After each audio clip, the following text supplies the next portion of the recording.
நாமத்தினால உங்க அனைவரையும் வரவேற்கிறோம். இப்போ ஆரம்ப ஜெபம் எப்சிபா ஆண்டி ஸ்டார்ட் பண்ணிருக்காங்க.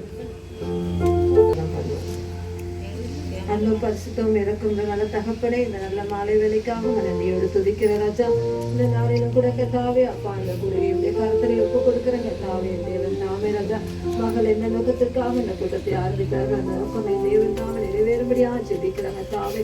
மகள் இருக்கிற பிரயாசங்கள் முயற்சிகள் எல்லாவற்றிலும் கிருபையின் கரம் கூட இருந்ததற்காக ஸ்தோத்திரிக்க ராஜா. அந்த நாளிலும் கூட கத்தாவே இந்த ஆராதனை கருத்தரை ஒப்பு கொடுக்கிறாங்க தாவே தாமே ராஜா. வர வேண்டிய ஒவ்வொரு பிள்ளைகளையும் குறித்த நேரத்துக்கு நீ கூட்டிக் கொண்டு வரும்படியாக ஜெபிக்கிறேன். ஆரம்பம் முதல் முடிவு பரிந்தும் அப்பாவுடைய பிரசன்னங்கள் நடுவிலை கடந்து வரும்படியாக ஜெபிக்கிறாங்க தாவே. பாடுகிற பாடல்கள் துடி ஆராதனைகள் செய்தி பகுதியில் ஒவ்வொன்றும் இப்படி கருத்தில் ஒப்புக்கொடுக்கிறோம். நீ பொறுப்பெடுக்கும்படியாக ஜெபிக்கிறாங்க தா. பேசுகிற தாசனிமா அப்பா ரகத்துக்குள் மறைத்து நீர் வெளிப்படும்படியாக ஜெபிக்கிறோம். வந்திருக்கிற ஒவ்வொருவருக்கும் ஏற்ற வார்த்தையை கொடுத்து என் தேவன் பலப்படுத்தும்படியாக ஜெபிக்கிறேன். இந்த கருத்தரை ஒப்புக்கொடுக்கிறோம். வந்திருக்கிற ஒவ்வொருவரையும் என் தேவன் தாமே ராஜா நீர் ஆசீர்வதித்து அனுப்பும்படி உடைய கருத்தரை தாழ்த்தி ஒப்புக்கொடுக்கிறோம்.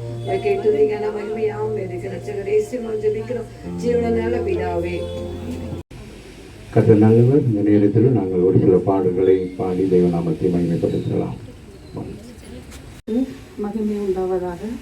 அடியேனே இந்த இடத்துல தேவன் என்னையும் கணவருமாக தேவ நாமத்தை உயர்த்தும்படி எங்களுக்கு உதவி செய்த கிருபைகளுக்காக நன்றி செலுத்துகிறேன். பாஸ்டர் மூலமாக இந்த ஸ்லாக்கியத்தை கொடுத்ததற்காக தேவனை ஸ்தோத்தரிக்கிறேன். ஆமென்.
தெலுங்கு பாட்டு பாடி நம்ம தேவனை மகிமைப்படுத்துவா. எல்லா கரங்களை தட்டி பாரதி வர சொல்லி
God sent his son, they called him Jesus, he came to love, heal and forgive,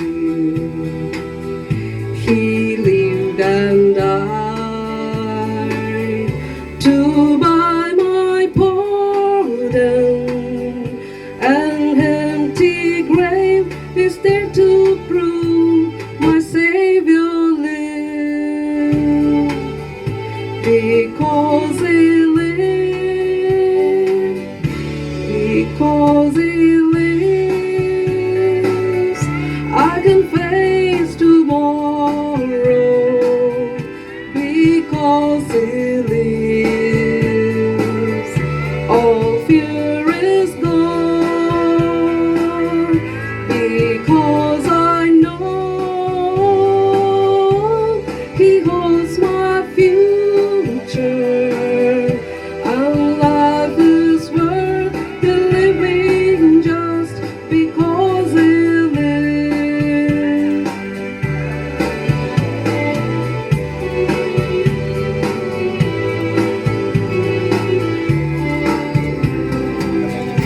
God sent his son, they called him Jesus, he came to love, heal and forgive, he lived and died to buy my pardon, and there to prove my Savior lives. Because He lives, I can face tomorrow. Because He lives, all fear is gone. Because I know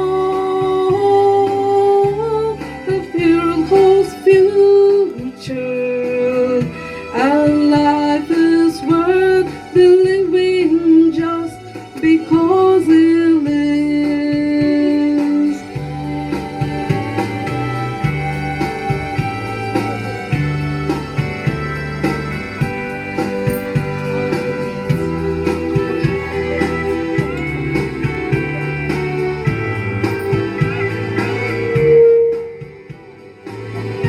How sweet to hold a newborn baby and feel the pride and joy He brings. But greater still, the calm assurance this child can face uncertain days because He lives. Because He lives, I can face tomorrow. Because He lives, all fear is gone. Because I know He holds my future, and life is worth the living just because He lives. Okay, எல்லா கரங்களை தட்டி அவங்களை உற்சாகப்படுத்துவோம். தேவனை மகிமைப்படுத்துவோம் எல்லாரும். நம்ம மத்தியில ஜெபிமா வந்து சிங்களத்துல ஒரு பாட போறாங்க. அவர்களை கரங்களை தட்டி வரவேற்போமா. ದೇವಿ ಒಬ್ಬವೇ ಮಗೆ ಪರ್ವತಯಾನ ಮಾರಕ್ಕಿನ ದೇವಿ ಒಬ್ಬವೇ ಪಲಯಂತೆ ಜಿಸಿನ್ ಪೇರಿ ಸಮಿದೆ ಮಗೆ ಮಟ್ಟ ಸುರಸಾನನಿ ಪಲಯಂತೆ ಜಿಸಿನ್ ಮೈಗಿ ಸಮಿದೆ ಮಗೆ ಮಟ್ಟ ಸುರಸಾನನಿ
Sutta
இணையில்லா தேவன் உமக்குத்தானே, இடைவிடா நன்றி உமக்குத்தானே, இணையில்லா தேவன் உமக்குத்தானே.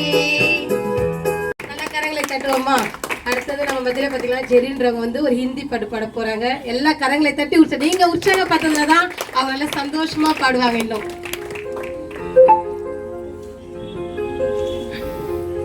नाचूंगा गाऊंगा पगलों के समान, होश में ना रहूंगा मेरा राजा है मगान। नाचूंगा गाऊंगा पगलों के समान, होश में ना रहूंगा मेरा राजा है मगान। नाचूंगा कोके अपना स्वाभिमान, हे लोग के समूर्खता गाऊंगा मेरा राजा है मगान। नाचूंगा कोके अपना स्वाभिमान, हे लोग के समूर्खता गाऊंगा मेरा राजा है मगान।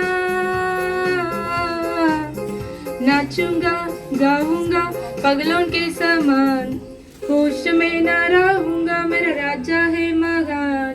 नाचूंगा गाऊंगा पगलों के समान, होश में ना रहूंगा मेरा राजा है महान।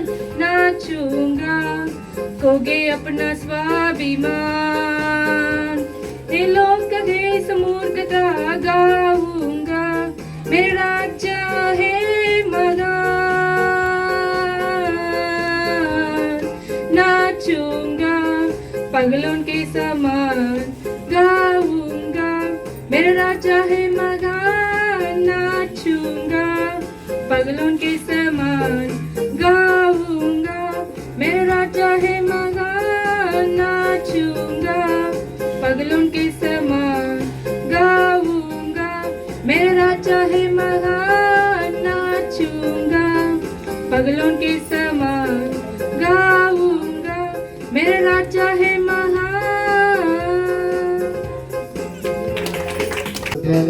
சூழ்ந்திடென்றாலும் துளியும் என்னை அணுகாது, சிறு வெள்ளையாட்டு கிடை போல் கிடந்தேன், உன் நிழலில் என் தஞ்சம் கொண்டேன். சிறு வெள்ளையாட்டு கிடை போல் கிடந்தேன், உன் நிழலில் என் தஞ்சம் கொண்டேன். உயர்மலையோ சமவெளியோ இரண்டிலும் நீரே தேவன். உயர்மலையோ சமவெளியோ இரண்டிலும் நீரே தேவன். எந்த நிலையில் ஆராதித்திடுவேன் என் இயேசுவை, முழு மனதோடு ஆராதித்திடுவேன். எந்த நிலையில் ஆராதித்திடுவேன் என் இயேசுவை, முழு மனதோடு ஆராதித்திடுவேன். ஏற்றமாய் தோன்றும் பாதைகளில் எல்லாம் பின்னிலே தாங்கிடும் உள்ளங்கை அழகு. சர்க்குலாய் தோன்றும் பாதைகளில் எல்லாம் பின்னலாய் தாங்கிடும் விரல்கள் அழகு. நான் எந்த நிலை என்றாலும் என்னை விட்டு போகாமல் நிற்பதெல்லாம் அழகு. நான் எந்த நிலை என்றாலும் என்னை விட்டு போகாமல் நிற்பதெல்லாம் அழகு. விட்டு கொடுக்காத பேரழகு. உயர்மலையோ சமவெளியோ இரண்டிலும் நீரே தேவன். உயர்மலையோ சமவெளியோ இரண்டிலும் நீரே தேவன். எந்த நிலையில் ஆராதித்திடுவேன் என் இயேசுவை, முழு மனதோடு ஆராதித்திடுவேன். எந்த நிலையில் ஆராதித்திடுவேன். என் இயேசுவை முழு மனதோடு ஆராதித்திடுவேன். அடுத்ததான் நம்ம மத்தியில் கிறிஸ்டஸ் வந்து கன்னட சாங் பாட வராங்க. நம்ம சர்ச் பிலியர் எல்லாருமே இன்டர்நேஷனல் லெவலில் இருக்கிறாங்க. ஹிந்தி, மலையாளம், கன்னடம் எல்லாம் பாட வராங்க. எல்லா கரங்களை தட்டி அவங்களை வரவேற்போம். ವೇಳೆಯೆಲ್ಲಾರದಳೆ ಮಾಡುವೆನು, ಆತ್ಮದಲ್ಲಿ ಸತ್ಯದಲ್ಲಿ ಆರಾಧಿಸುವೆನು ನನ್ನ ಪ್ರಾಣ ಪ್ರಿಯ ಯೇಸುವಿಗೆ. ನನ್ನ ಹುಟ್ಟಿಸಿದ ತಂದೆಯಾದ ಯೇಸುವಿಗೆ, ನನ್ನ ಪ್ರಾಣ ಪ್ರಿಯ ಯೇಸುವಿಗೆ, ನನ್ನ ಹುಟ್ಟಿಸಿದ ತಂದೆಯಾದ ಯೇಸುವಿಗೆ ಸುದಿ ಸುದಿ ಸುದಿ ಸುದಿ ಆರಾಧನಾ. ಹಲ್ಲೆಲೂಯಾ ಹಲ್ಲೆಲೂಯಾ ಆರಾಧನಾ. ಸುದಿ ಸುದಿ ಸುದಿ ಸುದಿ ಆರಾಧನಾ. ಹಲ್ಲೆಲೂಯಾ ಹಲ್ಲೆಲೂಯಾ ಆರಾಧನಾ. ಬಲವಂತನೇ ಜಯಶೀಲನೇ, ಮರಣ ಜಯಿಸಿದ ನನ್ನ ಜೀವದಾತನೇ. ಬಲವಂತನೇ ಜಯಶೀಲನೇ, ಮರಣ ಜಯಿಸಿದ ನನ್ನ ಜೀವದಾತನೇ. ಇದ್ದವನು ಇರುವವನು ನಿನಗೆ ಸ್ತುತಿ, ಸೃಷ್ಟಿಕರ್ತಾನಂದ ಜೀವನೇ ನಿನಗೆ ಸ್ತುತಿ. ಇದ್ದವನು ಇರುವವನು ನಿನಗೆ ಸ್ತುತಿ, ಸೃಷ್ಟಿಕರ್ತಾನಂದ ದೇವನೇ ನಿನಗೆ ಸ್ತುತಿ. ನಿನ್ನವನು ಸ್ತುತಿಸುವುದು ನನಗೆ ಮಹಾಶೋಭೆ, ನಿನ್ನವನು ಸ್ತುತಿಸುವುದು ನನಗೆ ಮಹಾಶೋಭೆ. ಸುದಿ ಸುದಿ ಸುದಿ ಸುದಿ ಆರಾಧನಾ. ಹಲ್ಲೆಲೂಯಾ ಹಲ್ಲೆಲೂಯಾ ಆರಾಧನಾ. ಸುದಿ ಸುದಿ ಸುದಿ ಸುದಿ ಆರಾಧನಾ. ಹಲ್ಲೆಲೂಯಾ ಹಲ್ಲೆಲೂಯಾ ಆರಾಧನಾ.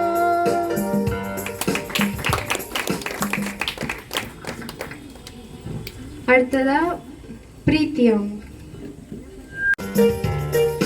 தாய் உருவாகும் முன்னே என் கருவை கண்டீரையா, என் பெயர் உருவாகும் முன்னே பெயர் சொல்லி அழைத்தீரையா. என் தாய் உருவாகும் முன்னே என் கருவை கண்டீரையா, என் பெயர் உருவாகும் முன்னே பெயர் சொல்லி அழைத்தீரையா. எப்படிப்பா உமக்கு நன்றி சொல்லுவேன், சொல்ல வார்த்தையே இல்ல. நீங்க போது என் வாழ்க்கை முழுவதும் வேறு ஆசையே இல்ல. எப்படிப்பா உமக்கு நன்றி சொல்லுவேன், சொல்ல வார்த்தையே இல்ல.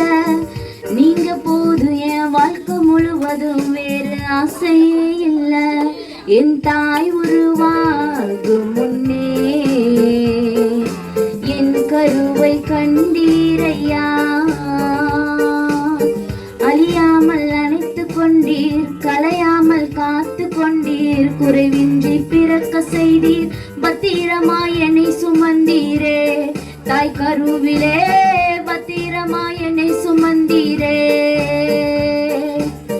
அழியாமல் அணைத்து கொண்டீர், கலையாமல் காத்து கொண்டீர், குறைவின்றி பிறக்க செய்தீர், பத்திரமாய் என்னை சுமந்தீரே. தாய் கருவிலே பத்திரமாய் என்னை சுமந்தீரே. எப்படிப்பா உமக்கு நன்றி சொல்லுவேன், சொல்ல வார்த்தையே இல்ல. நீங்க போது என் வாழ்க்கை முழுவதும் வேறு ஆசையே இல்ல. எப்படிப்பா உமக்கு நன்றி சொல்லுவேன், சொல்ல வார்த்தையே இல்ல. நீங்க போது என் வாழ்க்கை முழுவதும் வேறு ஆசையே இல்ல. எலும்புகள் உருவாகல, நரம்புகள் உருவாகல, தசைகள் உருவாகல, தரிசனம் உருவானதே. தாய் கருவிலே தரிசனம் உருவானதே. எலும்புகள் உருவாகல, நரம்புகள் உருவாகல, தசைகள் உருவாகல, தரிசனம் உருவானதே. தாய் கருவிலே தரிசனம் உருவானதே. எப்படிப்பா உமக்கு நன்றி சொல்லுவேன், சொல்ல வார்த்தையே இல்ல. நீங்க போது என் வாழ்க்கை முழுவதும் வேறு ஆசையே இல்ல. எப்படிப்பா உமக்கு நன்றி சொல்லுவேன், சொல்ல வார்த்தையே இல்ல. நீங்க போது என் வாழ்க்கை முழுவதும் வேறு ஆசையே இல்ல. என் தாய் உருவாகும் முன்னே என் கருவை கண்டீரையா. என் பெயர் உருவாகும் முன்னே பெயர் சொல்லி அழைத்தீரையா. என் தாய் உருவாகும் முன்னே என் கருவை கண்டீரையா. என் பெயர் உருவாகும் முன்னே பெயர் சொல்லி அழைத்தீரையா.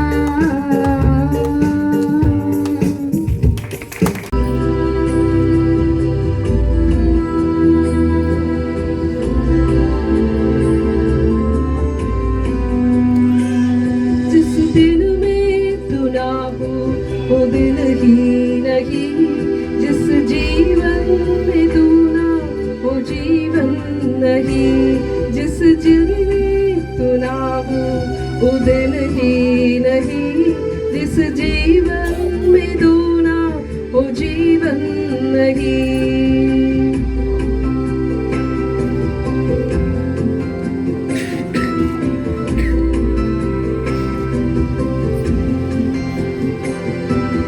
जीवन का झरना तू ही है, सच की राह तू ही है। जीवन का झरना तू ही है, सच की राह तू ही है। रिश्तों का जन्म तू ही है, मेरे दिल की खुशी तू ही है। रिश्तों के जन्म तू ही है, मेरे दिल की खुशी तू ही है। जिस दिन में तू ना हो वो दिन ही नहीं, जिस जीवन में तू ना हो जीवन नहीं, जिस दिन में तू ना हो वो दिन ही नहीं, जिस जीवन में तू ना हो जीवन नहीं।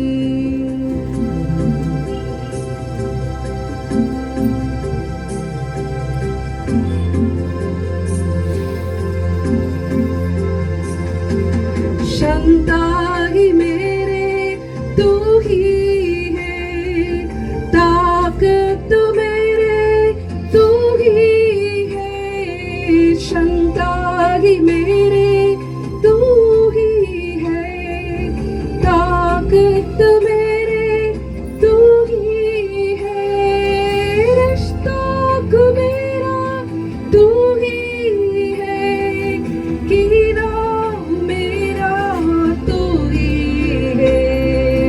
रिश्तों को मेरा तू ही है, मेरे दिल की खुशी तू ही है।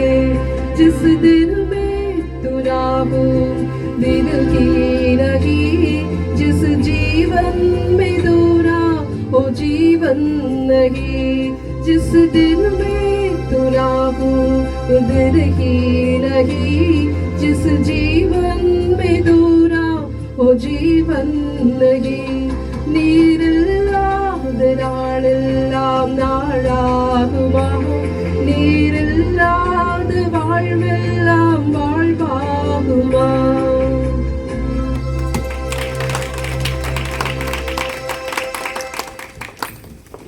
இப்போது நம்ம வந்து விசேஷமான நேரத்துக்குள்ளாக போகிறோம். மேலானது உந்தன் பேரன்பு, எனவே பாடுகிறேன்.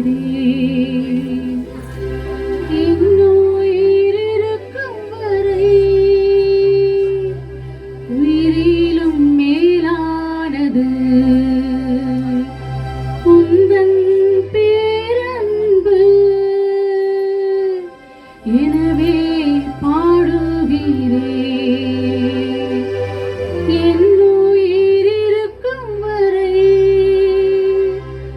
உம்மைத்தானே உறுதியுடன் தினமும் பற்றிக் கொண்டு உன்னிடலில் தானே களி கூர்ந்து தினமும் பாடுகின்றேன். உந்தன் மனதுருக்கம் தினமும் தாங்குதையா. போற்றி போற்றி புகழ்கின்றேன், வாழ்த்தி வாழ்த்தி வணங்குகிறேன். போற்றி போற்றி புகழ்கின்றேன், வாழ்த்தி வாழ்த்தி வணங்குகிறேன். பகலெல்லாம் பாடுகின்றேன், இரவெல்லாம் தியானிக்கின்றேன். பகலெல்லாம் பாடுகின்றேன், இரவெல்லாம் தியானிக்கின்றேன். ஏங்குதையா என் இதயம், திருமுகம் காண வேண்டும். எப்போது வருவீரையா, எதிர்நோக்கி ஓடுகின்றேன். உன்னிரவில் சோகமானேன், எப்போது வருவீரையா. போற்றி போற்றி புகழ்கின்றேன், வாழ்த்தி வாழ்த்தி வணங்குகிறேன். போற்றி போற்றி புகழ்கின்றேன், வாழ்த்தி வாழ்த்தி வணங்குகிறேன். போற்றி போற்றி புகழ்கின்றேன், வாழ்த்தி வாழ்த்தி வணங்குகிறேன். போற்றி போற்றி புகழ்கின்றேன், வாழ்த்தி வாழ்த்தி வணங்குகிறேன். போற்றி போற்றி ஆமென். உம்மை போற்றுகிறோம் அப்பா. ஆண்டவரே, உயிரினும் மேலான என் தெய்வமே, உமக்கு நன்றி செலுத்துகிறேன் சுவாமி. ஆண்டவரே ஸ்தோத்திரம் கர்த்தாவே. பகலெல்லாம் பாடிக்கொண்டிருக்கிறோம் ஆண்டவரே, இரவெல்லாம் தியானித்துக் கொண்டிருக்கிறோம் ஆண்டவரே. உம்முடைய திருமுகத்தை நாங்கள் காணும்படியாக ஆண்டவரே ஸ்தோத்திரம். எதிர்நோக்கி ஓடுவதற்கு எங்களுக்கு நீதி பலனை கொடுத்ததற்காக நன்றி செலுத்துகிறேன் ஆண்டவரே, நன்றி செலுத்துகிறேன் ஆண்டவரே. நீர் எங்கள் தேவனாக இருக்கிறபடினால் உம்மை ஸ்தோத்திரிக்கிறோம் ஆண்டவரே.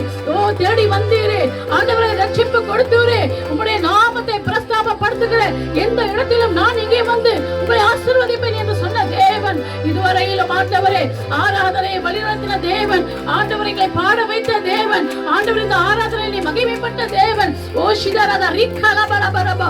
ஆமென் ஆண்டவரே ஸ்தோத்திரம் அப்பா. ஆண்டவரே நீர் நல்லவராக இருக்கிறபடினால் உம்மை ஸ்தோத்திரிக்கிறோம். இந்த ஆராதனை மேலும் நாம மகிமைப்பட்டதற்காக நன்றி செலுத்துகிறேன் ஆண்டவரே.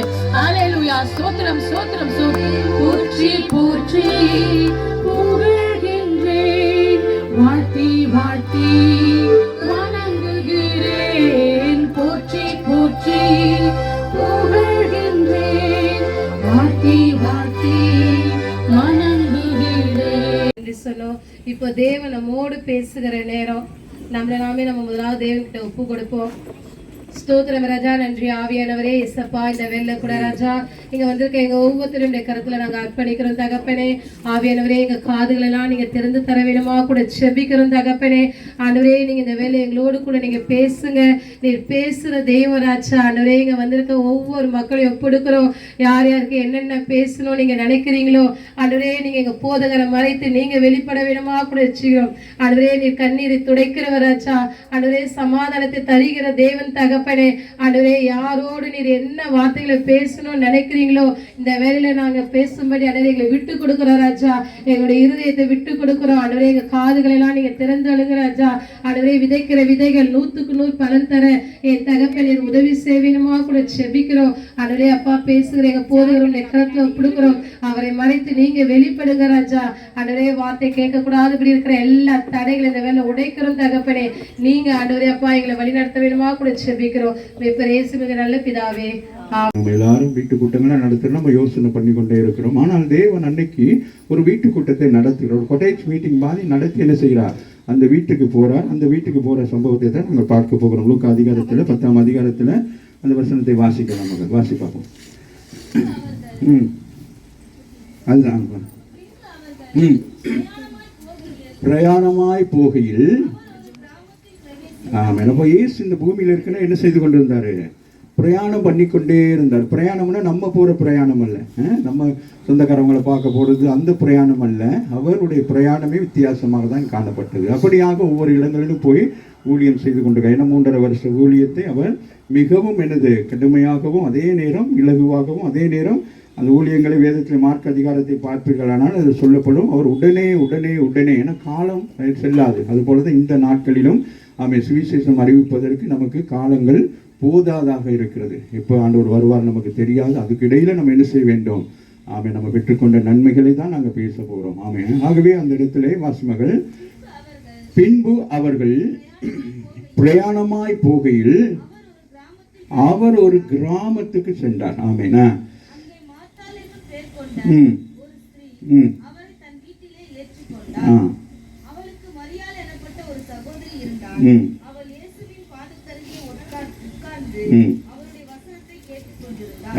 ரெண்டு பேரை குறித்து பார்க்கிறோம். முதல் பகுதியில வாசிக்கிற வாசி மகளே,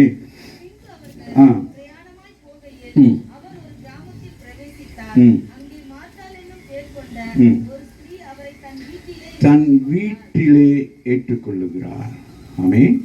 ஆண்டவராகிய இயேசு கிறிஸ்துவை என்ன செய்யறாங்க, முதலாவது நீங்க என்ன செய்ய வேண்டும், உங்கள் வீட்டிலே உங்கள் மனதிலே உங்கள் எண்ணத்திலே அவர் என்ன செய்ய வேண்டும், ஏற்றுக்கொள்ள வேண்டும். அப்படி ஏற்றுக்கொள்ளுகிற பொழுதுதான் அவர் என்ன செய்வார், உங்கள் வீட்டுக்கு வந்து அவர் என்ன செய்வார், உங்களை ஆசீர்வதிக்கிறவராக இருக்கிறார். ஆகவே அந்த ஸ்திரீயானவர் யார், மாத்தாள் என்ன செய்கிறார், வந்த உடனே என்ன செய்கிறாங்க, அவரை தன்னுடைய வீட்டுக்குள் என்ன செய்கிறார், ஏற்றுக்கொள்ளுகிறார். ஆகவே இந்த நாளிலும் அருமையான மகள் இந்த இடத்துல ஆண்டவரை அவன் ஏற்றுக்கொண்டபடினால் தான் எத்தனையோ கடினங்களுக்கு மத்தியிலும் வருஷம் இந்த இடத்துல ஒரு பெரிய ஒரு கூட்டத்தை நடத்துகிறார்கள். சபையை தாண்டி அவங்க இந்த ஒரு கூட்டத்தை நடத்துகிறான்னு சொன்னால் இது தேவனுடைய ஒரு பெரிதான ஒரு கிருபை தான். அவன் தனிப்பட்ட முறையிலே அந்த சகோதரி இந்த இடத்துல வந்து எப்படியாவது நான் என்ன செய்ய வேண்டுமா, நான் பெற்ற இன்பம் என்ன செய்யணும், இந்த வையகம் அப்படின்னு சொல்லி நான் பெற்ற ஆசீர்வாதத்தை நான் பெற்ற நன்மைகளை எல்லாரும் என்ன செய்ய வேண்டும், இது உதாரணத்துவமாக இருக்கிறது. நம்ம எல்லாருக்குமே நமக்கு ஒரு தகுதி இருக்கிறது. ஸோ அது மாதிரி மகள் என்ன செய்கிறாங்க, நம்ம சபைக்கு வந்த காலத்திலிருந்து அவங்க ஆரம்பத்தில் கீழே நடத்துனாங்க. அதுக்கு பிறகு அடுத்து 2 முறை நடத்திட்டு அப்புறம் அவங்களுக்கு மனசு கேட்கல, என்ன செஞ்சாங்க, என்னதுக்கு ரகசியமாக இது செய்கிற விஷயம் அல்ல, இது வெளியரங்கமாக செய்ய வேண்டும் என்று சொல்லிட்டு ஆரம்பித்தாங்க. இப்போ எனக்கு சந்தோஷம், ஏன்னா நான் ஒவ்வொரு வருஷமும் நான் கன்வென்ஷன் கூட்டம் நடத்துகிற ஒரு ஸ்பீக்கராக இருந்தேன். அதனால் எனக்கு அது ஒரு பெரிய ஒரு மனபாரமாக இருந்துச்சு. என்னடா நம்ம கன்வென்ஷன் இப்போ செய்ய முடியல, சபைக்கு பிறகு முன்னாடி சுவிசேஷம் அறிவிக்கிறதுனால எல்லா நாடுகளுக்கு போய் சுவிசேஷம் அறிவித்து கன்வென்ஷன் கூட்டங்களை நடத்துவேன். அப்போ எனக்கு அது ஒரு தாகம் ஒரு வாரம் இருந்தது. அதை அருமையான சகோதரி நிறைவேற்றியிருக்கிறார். ஆமீன். கரங்களை தட்டி தேவனை மேம்படுத்துங்க. ஆகவே ஆமீன். அப்போ முதலாவது நாம் கற்றுக்கொள்ள வேண்டியது ஏற்றுக்கொள்ள வேண்டும். முதலாவது என்ன செய்ய வேண்டும், அவரை முழு மனதாக ஏற்றுக்கொள்ள வேண்டும். அரை மனதா கால் மனதா அல்ல. அவர் என்ன செய்ய வேண்டும், யாரெல்லாம் ஏற்றுக்கொள்ளுகிறார்களோ அப்படி ஏற்றுக்கொள்ளுகிற எல்லாருடைய வீடுகளுக்கும் அவர் வருவதற்கு உண்மையுள்ளவராக இருக்கிறார். ஆமாவே இல்லையா? வேதம் சொல்லுகிறது, வெளிப்படுத்த சொல்லுகிறது, நான் கதவை தட்டுகிறேன், யாரெல்லாம் கதவை திறக்கிறார்களோ அவன் அவங்க வீட்டில் வந்து என்ன செய்வாராம், போஜனம் பண்ணுவேங்கிறாராம். சிஸ்டர், அவர் போஜனத்துக்கு தான் வந்திருக்கிறார். நீங்கள் கட்டாயம் அவருக்கு தான் முதல் கொடுக்கணும். முதல் ரெஃபரன்ஸ் அவருக்கு தான். ஆமேனே. அப்போ யாரெல்லாம் ஆண்டவருக்கு அவன் என்ன பாருவான், அந்த பூமியில் அவருக்கு என்னது, அவன் பாகுபாடு இல்லை.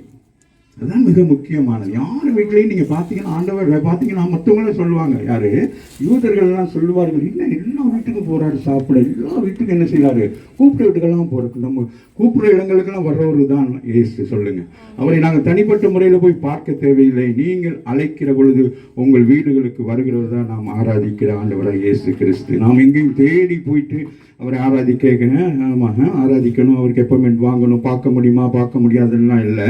இயேசுவே என்று சொல்லி கூப்பிடுகிற அடுத்த நிமிஷம் அவர் உங்களுக்கு மறு உத்தரவு கொடுக்கிறவராக இருக்கிறார். கரங்களை தட்டி தேவனை மகிமைப்படுத்தும். ஆகவே அந்நாட்களிலே அருமையான இந்த குடும்பங்கள் முன்குறிக்கப்பட்ட குடும்பம், இந்த குடும்பம் முன்குறிக்கப்பட்ட குடும்பமாக இருந்தபடினாலே அங்கே 2 பேரும் என்ன செய்கிறாங்க, அக்காவும் தங்கையும் ஏற்றுக்கொள்ளுகிறார்கள். அடுத்த வசனம் சொல்லுது, இருந்தால்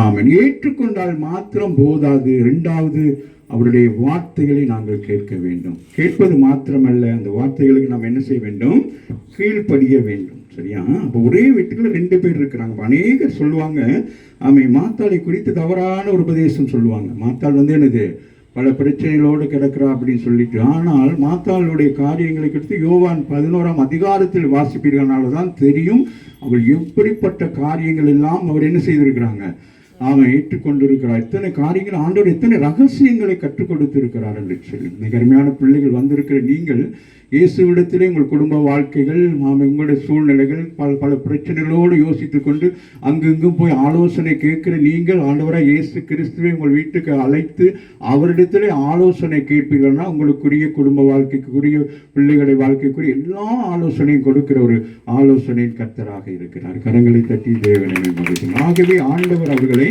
முன்பிடித்திருக்கிறார். அவர்களை குறித்து பெரிய ஒரு நோக்கத்தை வைத்திருக்கார். அந்த மாலை வேளையில் வந்திருக்கிற நீங்கள் வந்தது நீங்களாம் வரவில்லை, ஆண்டவர் உங்களை அழைத்து கொண்டு வந்திருக்கிறார். நீங்கள் செய்கிற இந்த காரியம் அல்ல, உங்களை கொண்டு காரியங்களை செய்வதற்கு ஆண்டவர் ஒரு முகாந்திரத்தை வைத்திருக்கிறார்.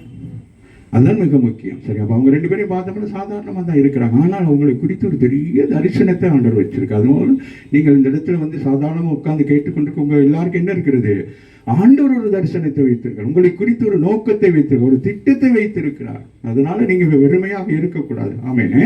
ஆகவேதான் அந்த இடத்தை பார்க்க அடுத்த வசனம் சொல்லுது,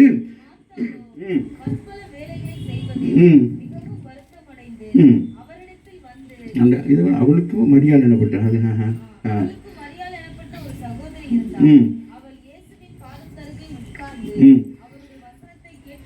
ஆமா, வசனத்தை கேட்க வேண்டும். அந்த வந்திருக்கிற நீங்க என்ன செய்ய வேண்டும், வசனத்தை கேட்க வேண்டும், வார்த்தைகளை கேட்க வேண்டும். கேட்டது மாத்திரமல்ல, என்ன செய்ய வேண்டும், அதன்படியாக நடக்க வேண்டும்.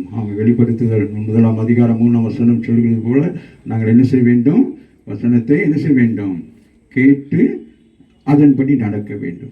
இல்லையா? அதுதான் இந்த வசனம். ஏன்னா இந்த வசனம் ஜீவன் உள்ளது, இந்த வார்த்தைகள் ஜீவன் உள்ளது. இதை விசுவாசிப்பீர்களானால் உங்கள் வாழ்க்கையில் அற்புதங்கள் நடக்கும், அதிசயம் நடக்கும். நாம் எத்தனையோ புத்தகங்களை வாசிக்கலாம். கல்விக்குரிய புத்தகங்களை வாசிக்கலாம், பெரிய பெரிய வல்லுநர்கள் எழுதின புத்தகங்கள் எல்லாம் வாசிக்கலாம். உலகத்தில் இருக்க எல்லாவற்றையும் சில பேர் லைப்ரரி வச்சு என்னென்னலாம் வாசிக்கிட்டு இருப்பாங்க. ஆனால் அவங்களால என்ன செய்ய முடியாது, குடும்பத்தில் தங்களுடைய வாழ்க்கையில் முன்னேறி போக முடியாது. அந்த புத்தகம் என்னது, அவைகள் உங்களுக்கு கற்றுக் கொடுக்கிறது ஒரு விதமான காரியங்கள் தான். அறிவை மட்டும் கற்றுக் கொடுக்கும், இது உங்களுக்கு ஞானத்தை கற்றுக் கொடுக்கும். அப்போ ஒரு மனுஷனுக்கு ஞானம் இருந்தால் அறிவும் புத்தியும் என்ன செய்யும், அவர்களுக்கு தெளிவாக வரும். ஆகவே இந்த ஒரே ஒரு புத்தகம் மாத்திரம்தான் உலகத்தில் முதலாவது உருவாக்கப்பட்ட புத்தகம். ஆகவே இந்த புத்தகத்தை விசுவாசித்து இதற்கு இருக்கிற வசனங்கள் எல்லாம் எடுத்து வாசிக்கிற பொழுது, இது பரிசுத்த ஆவியானவர் எழுதப்பட்டபடியினால இந்த வசனங்கள் மற்ற புத்தகங்கள் இருக்கிறது போல அல்ல, இது உயிர்ப்பிக்கப்படும், நம்மையும் உயிர்ப்பிக்கிறதாக இருக்கிறது. அப்போ நம்ம விசுவாசிக்கிற பொழுது இந்த வேதத்தில் இருக்க ஒரு சம்பவத்தை நீங்கள் வாசிக்கிறீங்கன்னு வச்சுக்கொள்ளுங்களேன், இது நடக்குமா அப்படின்னு சொல்லி நீங்கள் நினைச்சீங்கன்னா அது நடக்கும். இல்லையா? வேற எந்த ஒரு புத்தகத்தை எடுத்து இதில் சம்பவத்தை இது நடக்குமான்னு சொன்னால் அது நடக்காது. ஏன்னா அது மனிதர்களால் எழுதப்பட்டது, இது ஆண்டவரால் எழுதப்பட்டது. ஆகவே நம்முடைய ஆண்டவர் பொய் உரையாத தேவனாக இருக்கிறார். இல்லையா? வாசி மகள்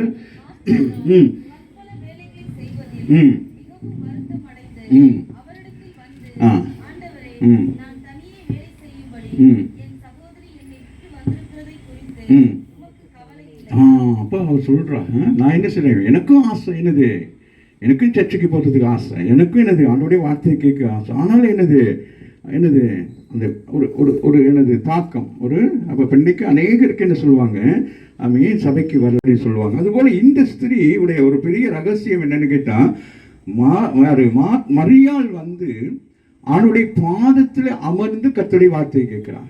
அது ஒரு விதமான ஒரு கேட்டகரி.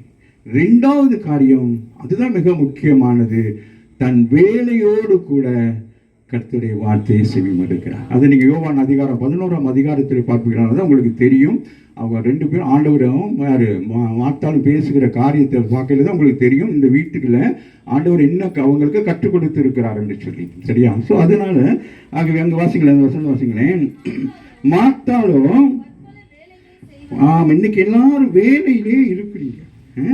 அதான் அந்த வீட்டு கூட்டங்கள்லாம் நடத்து கடினமாக இருக்கு. ஆமே, அப்போ அந்த நாட்கள் அவங்களும் ஃப்ரீயாக இருந்திருக்கிறாங்க. ஆமாம், இப்போ இன்னைக்கு வீட்டு கூட்டம் நடத்துனா என்ன சொல்லுவாங்க, ஐயோ வேலை இருக்குது அதனால இன்றைக்கு இல்லை அடுத்த வாரம் இருந்தோம். போன வருஷம் முழுவதும் நம்ம என்ன செய்ய முடியலை, வீட்டு கூட்டங்கள் நடத்த முடியலை. இந்த வருஷம் என்ன செய்யணும், நீங்கள் வீடுகளை திறந்து கொடுத்தால் கர்த்தர் உங்களை ஆசீர்வதிப்பார். உங்களுடைய கஷ்டங்கள், உங்களுடைய நஷ்டங்கள், உங்களுடைய பாரங்கள், ஏன்னா அவர் விசாரிக்கிறவராக இருக்கிறார். அவர் நன்மை செய்கிறவராக இந்த பூமியிலே சுற்றி திரிகிறவராக இருக்கிறார். ஆகவே அவர் என்ன செய்கிறார், அந்த வீட்டை தேடி போகிறார். பாருங்க, அந்த கிராமத்துக்கு போகிற நேரத்தில் டக்குன்னு அவருக்கு கிளிக் ஆகுது, இந்த வீட்டை போய் பார்க்கணும், இவர்களை போய் பார்க்க வேண்டும், இவரோடு சில காரியங்கள் என்ன செய்ய வேண்டும். சீசர்களுக்கு கூட கற்றுக் கொடுக்காத சில காரியங்களை அந்த 2 சகோதரிகளுக்கு கற்றுக் கொடுக்கிறார். காரணம், எங்கே பார்த்தாலும் நீங்கள் பார்த்தீங்கன்னா சபையாக பார்த்தாலும் சரி, கூட்டங்களை எந்த ஒரு கூட்டத்தில் பார்த்தாலும் அதிகமான மெஜாரிட்டி யார் இருப்பான், சகோதரிகள் தான் இருப்பாங்க. ஆமா இல்லையா? கரங்களை தட்டி தேவன். ஏன்னா சகோதரிகளுக்கு ஒரு விஷயத்தை என்னது, ஒரு ரகசியத்தை சொன்னா போதும், அது ரகசியம்னு மட்டும் தான் சொல்லணும். என்ன செய்யணும், சிஸ்டர் ரகசியம் அம்மா இல்லையா, அப்ப அங்கே வந்திருக்கிறாங்கல்ல, அப்ப சிஸ்டர் இந்த விஷயம் உங்களுக்கு சொல்றேன், அது நீங்கள் எனக்கு காது வச்ச மாதிரி சொல்கிறேன் அப்படின்னா சரி, இந்த காது என்ன செய்யும், அப்படியே ரெக்கார்ட் ஆகிக்கிட்டே இருக்கும். அவன் இந்த காது ரெக்கார்ட் ஆகணும்னு அடுத்து என்ன செய்யும், டக்குன்னு கனெக்ட் ஆகும். இங்கே கனெக்ட் ஆகி அது என்ன செய்யும், இங்கே கனெக்ட் ஆகும். இங்கே கனெக்ட் ஆகி இப்படி பார்க்கும். பார்த்துட்டு என்ன செய்யும், யாராச்சும் வந்துட்டா என்ன செஞ்சிருவாங்க, அது அப்படி உங்கள்கிட்ட மட்டும்தான் சொல்கிறேன், சரியா, யார்கிட்ட சொல்கிறேன். அப்போ சுவிசேஷம் அறிவிப்பதற்கு மிக முக்கியமான ஒருவர் தான் யாரு, சகோதரிகள். ஒரு ஆமீன் சொல்லுங்க. அப்போ ஆண்டவர் நம்பி இருக்கிறார். மணவாளனாகிய கிறிஸ்து மணவாட்டியை என்ன செய்கிறான், நம்பி இருக்கா. என்ன செய்வாங்க, இவங்கிட்ட சொன்னா என்ன நடக்கும், இந்த உலகம் முழுவதும் என்ன செய்வாங்க, சுவிசேஷத்தை அறிவிப்பார்கள் என்று சொல்லி. ஆகவே தான் நாங்கள் பார்க்கிறோம். நாம் வாசியமாக பற்பல வேலைகளை செய்கிறதுனால மனம் உடைந்து போயிட்டு, அவளுக்கும் ஆசை என்னது, தெய்வ சமூகத்தில் வந்து அமர்ந்திருந்து வசனத்தை கேட்கணும்னு ஒரு ஆசை. ஆமாவா இல்லையா? ஆனால் என்னது, சூழ்நிலைகள் வித்தியாசமாக இருக்கிறது. ஆனாலும் சூழ்நிலைகளுக்கு மத்தியில் அதுதான் மிக முக்கியமானது. சூழ்நிலைகளை யோசித்து கொண்டு நீங்கள் இருக்கக்கூடாது. சூழ்நிலைகள் எப்படி இருந்தாலும் அந்த சூழ்நிலையெல்லாம் எடுத்து வைத்து விட்டு தேவ சமூகத்தில் அமர்ந்து வார்த்தையை கேட்கிற காலத்துக்குள் நாங்கள் வந்திருக்கிறோம். ஆகவே நாங்கள் வேலை அது இதுன்னெல்லாம் சொல்லி நாட்களை என்ன செய்யக்கூடாது, வீண் விரயம் செய்யக்கூடாது. ஏன்னா காலம் செல்லாது, கர்த்தருடைய வருகை அதி சீக்கிரமாக இருக்கிறது. அதுக்குரிய சம்பவங்கள்லாம் உலகத்தில் நடக்கிறதுனால நாங்கள் பெற்றுக்கொண்ட அந்த ஆண்டவருடைய அந்த ரட்சிப்பை நாங்கள் என்ன செய்ய வேண்டும், எல்லாருக்கும் நாங்கள் அறிவிக்க வேண்டும். ஆகவே சபைகளில் மாத்திரமல்ல, வீடுகள் தோறும் நம்ம என்ன செய்ய வேண்டும். ஆதி அப்போஸ்தலர் நாட்களில் வீடுகள் தோறும் என்ன செய்தார்கள், ஜெபம் பண்ணினார்கள், வேதம் வாசித்தார்கள். அப்படியான அப்போ இந்த நாட்களில் என்னது, நமக்கு வேலையை தான் நாங்கள் யோசிக்கிறோம். ஞாயிற்றுக்கிழமை கூட என்ன செய்கிறோம், வேலைக்கு போக வேண்டும் சொல்கிறோம். ஆனால் ஞாயிற்றுக்கிழமை என்னது, ஓய்வு நாளாக இருக்கிறது. ஆதியாகமம் 3ஆம் அதிகாரத்தில் 2ஆம் அதிகாரத்தில் பார்ப்பீர்களானால் அங்கே இந்த உலகத்தை உண்டாக்குன ஆண்டவரே என்ன செய்திருக்கிறார், ஓய்ந்து இருக்கிறார். இந்த மனுஷனுக்கு என்ன தேவை, ஓய்வு தேவை. இன்றைக்கு இந்த ஐடி கம்பெனியில் ஒர்க் பண்ணுறீங்களா, இரவு பகலாக வேலை செஞ்சு கண்ணு போய் ஆமாங்க, கடைசியில் உங்களோட வாழ்க்கை என்னவாகும், எதுவுமே அது உங்களால் என்ன செஞ்சு கொள்ள முடியாது. வாழ்க்கை அப்படியே போயிடும். அப்படியே ஓடிக்கொண்டே இருப்பாங்க. வருவாங்க, நைட் ஒர்க் போவாங்க, காலையில் வந்து அப்படியே தூங்குவாங்க. அப்படி வந்த வாக்கில் என்ன செய்வாங்க, பேக்கை தூக்கி போடுவாங்க, ஒரு டீயை குடிப்பாங்க, அப்படியே ஆழ்ந்த நித்திரைக்குள்ள போயிடுவாங்க. டக்குன்னு அப்புறம் 5 மணிக்கு எழும்புவாங்க. அப்படியே மாறி என்ன செய்யறாங்க. அப்போ ஆண்டவர் நமக்கு என்ன கொடுத்திருக்கிறார், இந்த உலகத்தில் பிறந்திருக்க எல்லாருக்கும் என்ன கொடுத்திருக்கிறார், இளைப்பாறுதல் கொடுத்திருக்கிறார். அப்போ இளைப்பாறுதல் இல்லாம வேலை செய்கிறதுனால இன்னைக்கு அநேகர் ஆயுசு நாட்கள் கூட குறைந்து போயிடுச்சு. முன்னெல்லாம் 90 வயசு உள்ள கூட என்ன செய்வாங்க, பார்த்தோம்னா இன்னும் போகலையா அப்படிங்கிற வயசுல கூட அது இன்னும் ஏதாச்சும் செஞ்சுக்கிட்டு இருக்கும். இன்னைக்கு என்னது 35-40 வயசு பசங்கள் கூட என்ன செய்யறாங்க, கொஞ்ச நேரம் 2 பேசிக்கிட்டு டக்குன்னு என்ன செய்யறாங்க, அப்படி இடுப்பை பிடிச்சிடுறாங்க. ஆமாவே இல்லையா? ஆமாம், இதில் சீட்லேயே உட்காந்துருக்கிறது, அப்படியே இப்போ அந்த அந்த லைட் அந்த இதை இந்த சிஸ்டத்தையே பார்த்துக்கிறதுனால மனுஷன் சும்மாவே என்ன நடக்கிறது இந்த உலகமும் நம்ம என்ன செய்து தன் வசப்படுத்துகிறபடினாலே இன்னைக்கு அநேகர் என்ன செய்கிறாங்க, அதுவே அதுக்கு எடிட் ஆகிட்டாங்க, வேலைக்கு எடிட் ஆகிட்டாங்க, பணத்துக்கு எடிட் ஆகிட்டாங்க. முன்னெல்லாம் அப்படி இல்லைங்க. ஒரு வேலைக்கு போனோம்னா நம்ம சம்பளத்தை கேட்கவே மாட்டோம். வேலைக்கு போனோம்னா வேலைக்கு போயிட்டு அப்புறம் நமக்கு சம்பள உயர்வுகள் வரும், ப்ரமோஷன் கொடுத்து. இப்போ அப்படி இல்லை, வீட்லேயே சும்மா இருந்தால் கூட பரவாயில்ல, வேலைக்கு போனால் எனக்கு 50,000 வேணும், இல்லைன்னா வேலைக்கு போக மாட்டேன். அப்படிதான் இருக்கிறாங்க இன்றைக்கு. ஆமாவே இல்லையா? அப்போ பணம் இன்றைக்கு உலகத்திலே மனுஷனை என்ன செய்து வசப்படுத்தி கொண்டிருக்கிறது, பொருளாதாரம் வசப்படுத்தி கொண்டிருக்கு. இவைகள் எல்லாத்தையும் என்ன நடக்குது, இவைகள் மூலம் மனுஷங்க என்ன செய்றாங்க, உலகத்துக்கு அடிமையாக இருக்கிறார்கள். ஆகவே என்னது, கடவுளை தேடுவதற்கு நேரம் இல்லாமல் இருக்க, படைத்த கடவுளை தேடுறாங்களோ என்னமோ, அம்மா அப்பாவை கூட தேட மாட்டேங்கிறாங்க. என்னைக்கோ ஒரு நேரம் தான் என்ன செய்கிறாங்க, என்ன இப்போ நமக்கு ரொம்ப இது வந்துட்டு, சரிம்மா இன்னைக்கு நைட்டுக்கு நான் என்ன செய்கிறேன், ஃபோனில் வந்துடுறேன் அப்படின்னாங்க. ஃபோனில் என்னது அப்படிதான் நீங்கள் ஃபோன்னு வீடியோ காலில் வந்துடுறேன் சொல்லி, இங்கேருந்து வீடியோ காலில் பேசுவாங்க, அங்கேருந்து பேசுங்க. இப்படி வாழ்க்கையெல்லாம் என்ன ஆயிட்டு, ஆமாம் என்ன அப்படி ஆயிட்டு, என்ன இப்போ சொல்கிறாங்களே உலகம் நம்ம கைக்கு வந்துருச்சு. உண்மை தானே, ஃபோன் வந்துருச்சு இல்லையா? அந்த காலத்தில் சொல்லுவாங்க, ஆனால் தெரியாது. ஆனால் இன்றைக்கி என்ன வந்துட்டு, உலகம் எங்கே வந்துருச்சு, ஃபோனுக்கு வந்துருச்சு இல்லையா? இப்போ இங்கேருந்து நம்ம முன்னெல்லாம் என்னது, இங்கேருந்து திருநெல்வேலிக்கு ஃபோன் பண்ணுறதுனா எப்படி இருக்கும், திருநெல்வேலியோ இது நாகர்கோயிலோ எங்கேயோ ஒரு இடத்துக்கு ஃபோன் பண்ணுறதுனா எப்படி இருக்கும், ஃபோன் பண்ணால் என்னது இப்படி சுற்றி ஃபோன் பண்ணுவாங்க. ஹலோ எங்கே இருக்கீங்க அப்படின்னா இவர் ஒரு கிணத்துக்குலேருந்து பேசுகிற மாதிரி இருக்கும், அவங்க ஒரு கிணத்துக்குலேருந்து பதில் சொல்கிற மாதிரி இருக்கும். அவர் அது ஒன்றுமே இருக்காது, அப்படியே பேசிட்டாலும் ஒரு பெரிய சந்தோஷமாக இருக்கும். இன்றைக்கு அப்படி இல்லை, ஹார்ட் இருக்கும், ஆனால் கையில் ஃபோன் இல்லாமல் இருக்கவே முடியாது. விராமின்னு சொல்லுங்க, நல்லது, நன்மைக்காக நம்ம பயன்படுத்துகிறோம். ஆனால் அது நம்மளை என்ன வந்து ஈஸியாகிட்டு, இன்னும் இப்போ எல்லாம் ஃபோன் என்னது, ஃபேன் கூட என்னது ரிமோட்டில் தான் பண்ணலாம். அந்த அளவுக்கு மனுஷர்கள் இன்றைக்கு என்ன செய்கிறாங்க, சோம்பேறியாக ஆனால் வேலை செய்கிறோம் என்று சொல்லி சரீரத்தை வர்த்தி கொள்கிறார்களே அன்றி மன நிம்மதி இல்லை, மன சமாதானம் இல்லை. இவ்வளவு சம்பாதித்தாலும் சம்பாதிப்பதுக்கு முன்பதாகவே கடன்காரனாய் மாறுகிறாங்க. ஆமாவே இல்லையா?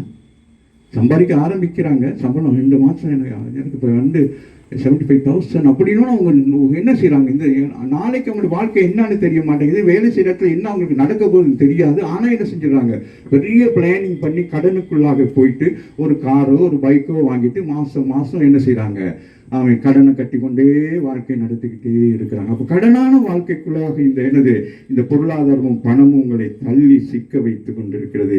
ஆனால் நீங்கள் கடினமாய் வேலை செய்து கூட நிம்மதி இல்லை, சமாதானம் இல்லை. 5ஆம் தேதி வந்துட்டா டக்குன்னு என்ன கட்டணும், லீவ் கட்டணும், நம்ம கணக்காக வரும். நம்ம இங்கே வாங்கணும், என்னது வாங்கல் கொடுக்கல், வாங்கல் கொடுக்கல், இதுதான் வாழ்க்கை. ஆமாவே இல்லையா?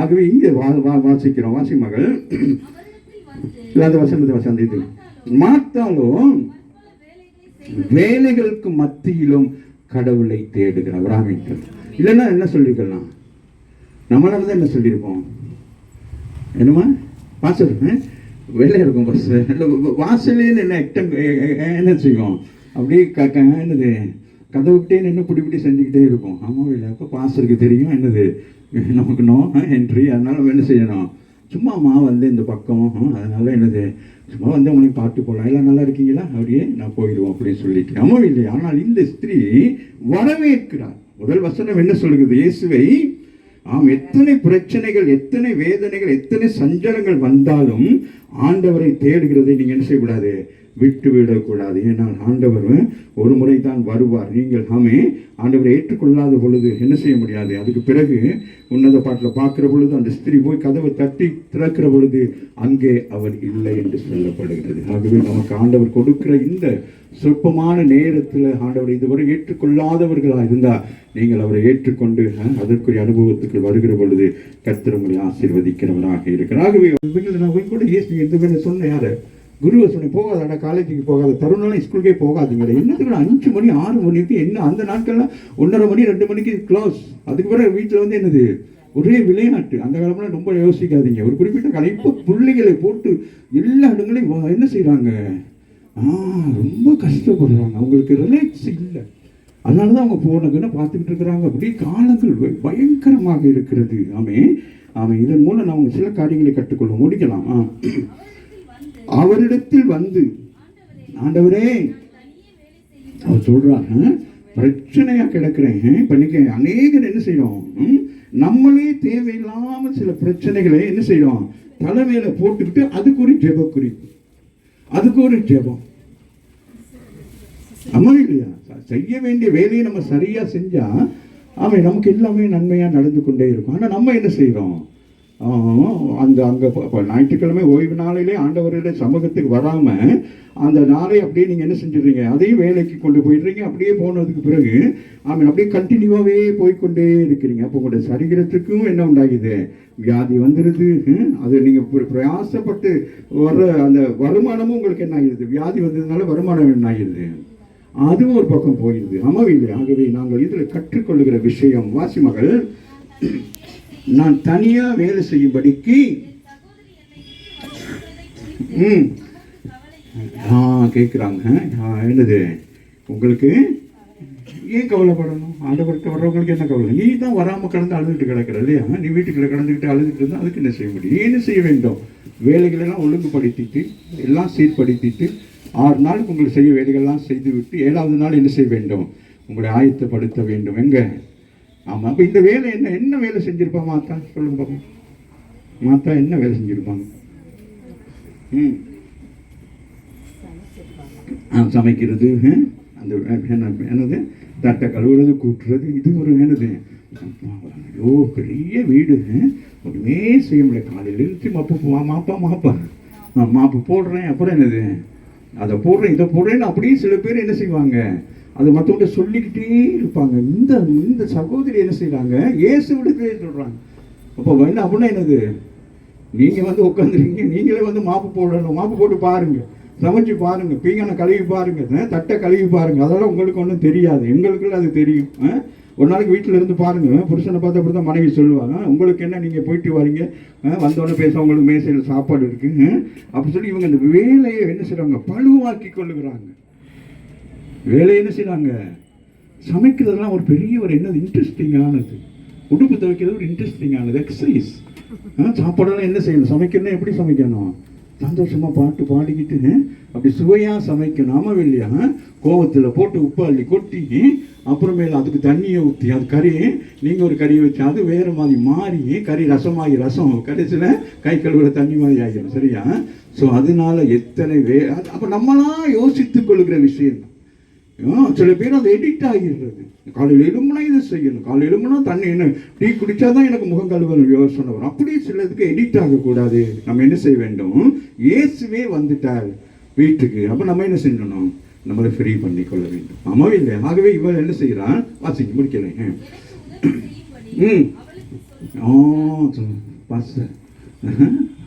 பாச பாருங்க பாச, எப்போ பார்த்தாலும் என்னது பைபிளே தான் வச்சுட்டு இருப்பாங்க. இந்த நேரம் என்ன செய்வாங்க, ஜெபம் பண்ணுறேன்னு வீட்டை மூடிக்கிட்டு கதவை மூடிக்கிட்டு இருக்கிறாங்க. புத்தி சொல்லிட்டு போங்க. நீ புத்தி கெட்டவளாய் பேதளித்து கொண்டிருக்கிற உனக்கு தான் புத்தி புகட்டணுமே தவிர அவளுக்கு அல்ல. ஆமாவே இல்லையா? அப்ப நம்ம என்ன செய்யறோம், அப்ப அது குறையா சொல்லுகிறோம். அப்ப இன்றைக்கு அநேகர் என்ன செய்யறோம், அவள் செய்கிற நன்மையை கூட இவள் குறையாய் சொல்லுகிறாள். இவள் என்ன செய்யணும், தன்னை திரித்துக் கொள்ள வேண்டும். மற்றவர்களை குறை சொல்லுகிற நாம என்ன செய்ய வேண்டும், நம்மை திரித்துக் கொள்ள வேண்டுமே தவிர நாம மற்றவங்களை குறையை வந்து மற்றவர்களிடத்துல போய் சொல்லக்கூடாது. அப்படியே பக்கத்தில் போயிட்டு அதுதான் அந்த காலையிலே ஓடுது, சர்ச்சுக்கு ஓடுன்னு பேக்கத்துக்கு ஓடுது, எங்கே ஓடுதோ தெரியலை, இது ஓடி தான் என்ன நடக்குதோ ஒன்றும் தெரியலை அப்படின்னு சொல்லிட்டு அப்படியே நம்ம என்ன சொல்கிறோம், அதுக்கு நம்ம எடிக்ட் ஆகிடுறோம். மற்றவங்களை குறை சொல்றது எடிக்ட் ஆகிடுறோம். மற்ற இப்படி நம்ம எல்லா விஷயத்தையும் அதையும் சில விட ஜெபம், இது ஒரு ஜெபம். மாத்தாளுடைய ஜெபம் என்ன ஜெபம், எங்கள் அக்கா என்ன செய்யறாங்க, பேசாமல் இந்த ஜெபமே பண்ணிக்கிட்டு இருக்கிறாங்க. ஆனால் நான் என்ன செய்கிறேன், என்னை பார்க்க மாட்டேங்கிறாங்க. ஒரு சின்ன என்னது தேங்காய் கூட திருப்பி கொடுக்க மாட்டேங்கிறாங்க. வேற என்னது, இப்போ தான் எல்லாம் மெஷின் வந்துருச்சு.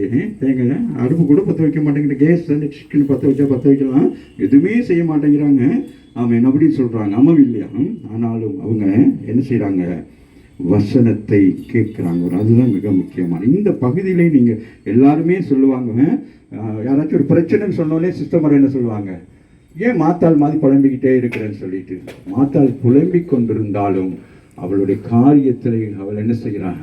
அவள் கவனமாக இருக்கிறாள், அவள் சரியாக இருக்கிறாள். இதை குறித்து நீங்கள் யோவான் அதிகாரத்தில் பார்த்தீர்களானால் ஆண்டவருடைய வருகை குறித்ததான வெளிப்பாடுகள் எல்லாவற்றையும் என்னது மரியாளுக்கு கற்றுக் கொடுத்த அவ்வளவு விஷயத்தை என்ன செஞ்சாங்க? மார்த்தாள் எல்லாம் பயன்பாடு பண்ணிட்டாங்க. அப்படி வேலை செஞ்சு கொண்டே இருந்தாலும் வேலை மத்தியிலும் பிரச்சனைகளுக்கு மத்தியிலும் என்ன செய்யறாங்க? வசனத்தை கேட்கிறார்கள். இன்னைக்கு நாங்கள் வசனத்தை கேட்கறது இல்லை, பிரசங்கத்தை கேட்கறது இல்லை. அப்படியே வந்து சபையில உட்கார்ந்து இருந்தாலும் கூட உங்களுக்கு என்னது? ஆண்டவருடைய கேட்கிற மூடு இல்லாமல் இருக்கும். அப்படியே பார்ப்பீங்க, என்னடாப்பா அப்படியே இருக்கு போகணுமே, அப்படியே அதே தான் இருக்கும். அப்படியே சில பேர் ஆமேன் போட்டோன்னு இப்படி திரும்பி பார்த்தா காணும். ஓடி போய் விழுந்து அடிச்சு அங்கே போய் ஒன்றுமே இல்லாத விஷயத்துக்காக சொன்ன ஒரு முறை அப்படி தான் ஒரு இடத்துக்கு மீட்டிங், ஒரு சேர்ச்சில் போய் மீட்டிங்கில் பேசிட்டு வரேன். ஆமீன் போட்டு திரும்ப பாதி பேரை காணும்.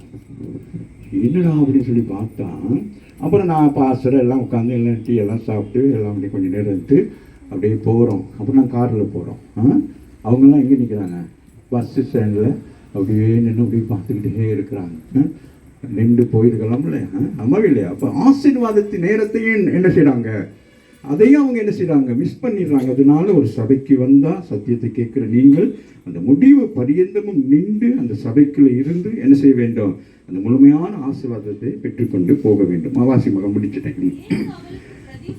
இயேசு உங்களுக்கு சொல்ற ரிக்வெஸ்ட் பண்றாரு. இந்த மாலை வேலையில வந்திருக்கிற உங்களுக்கு ஆண்டவர் என்ன சொல்லுகிறார்? நீங்கள் என்ன செய்ய வேண்டும் என்று சொல்லி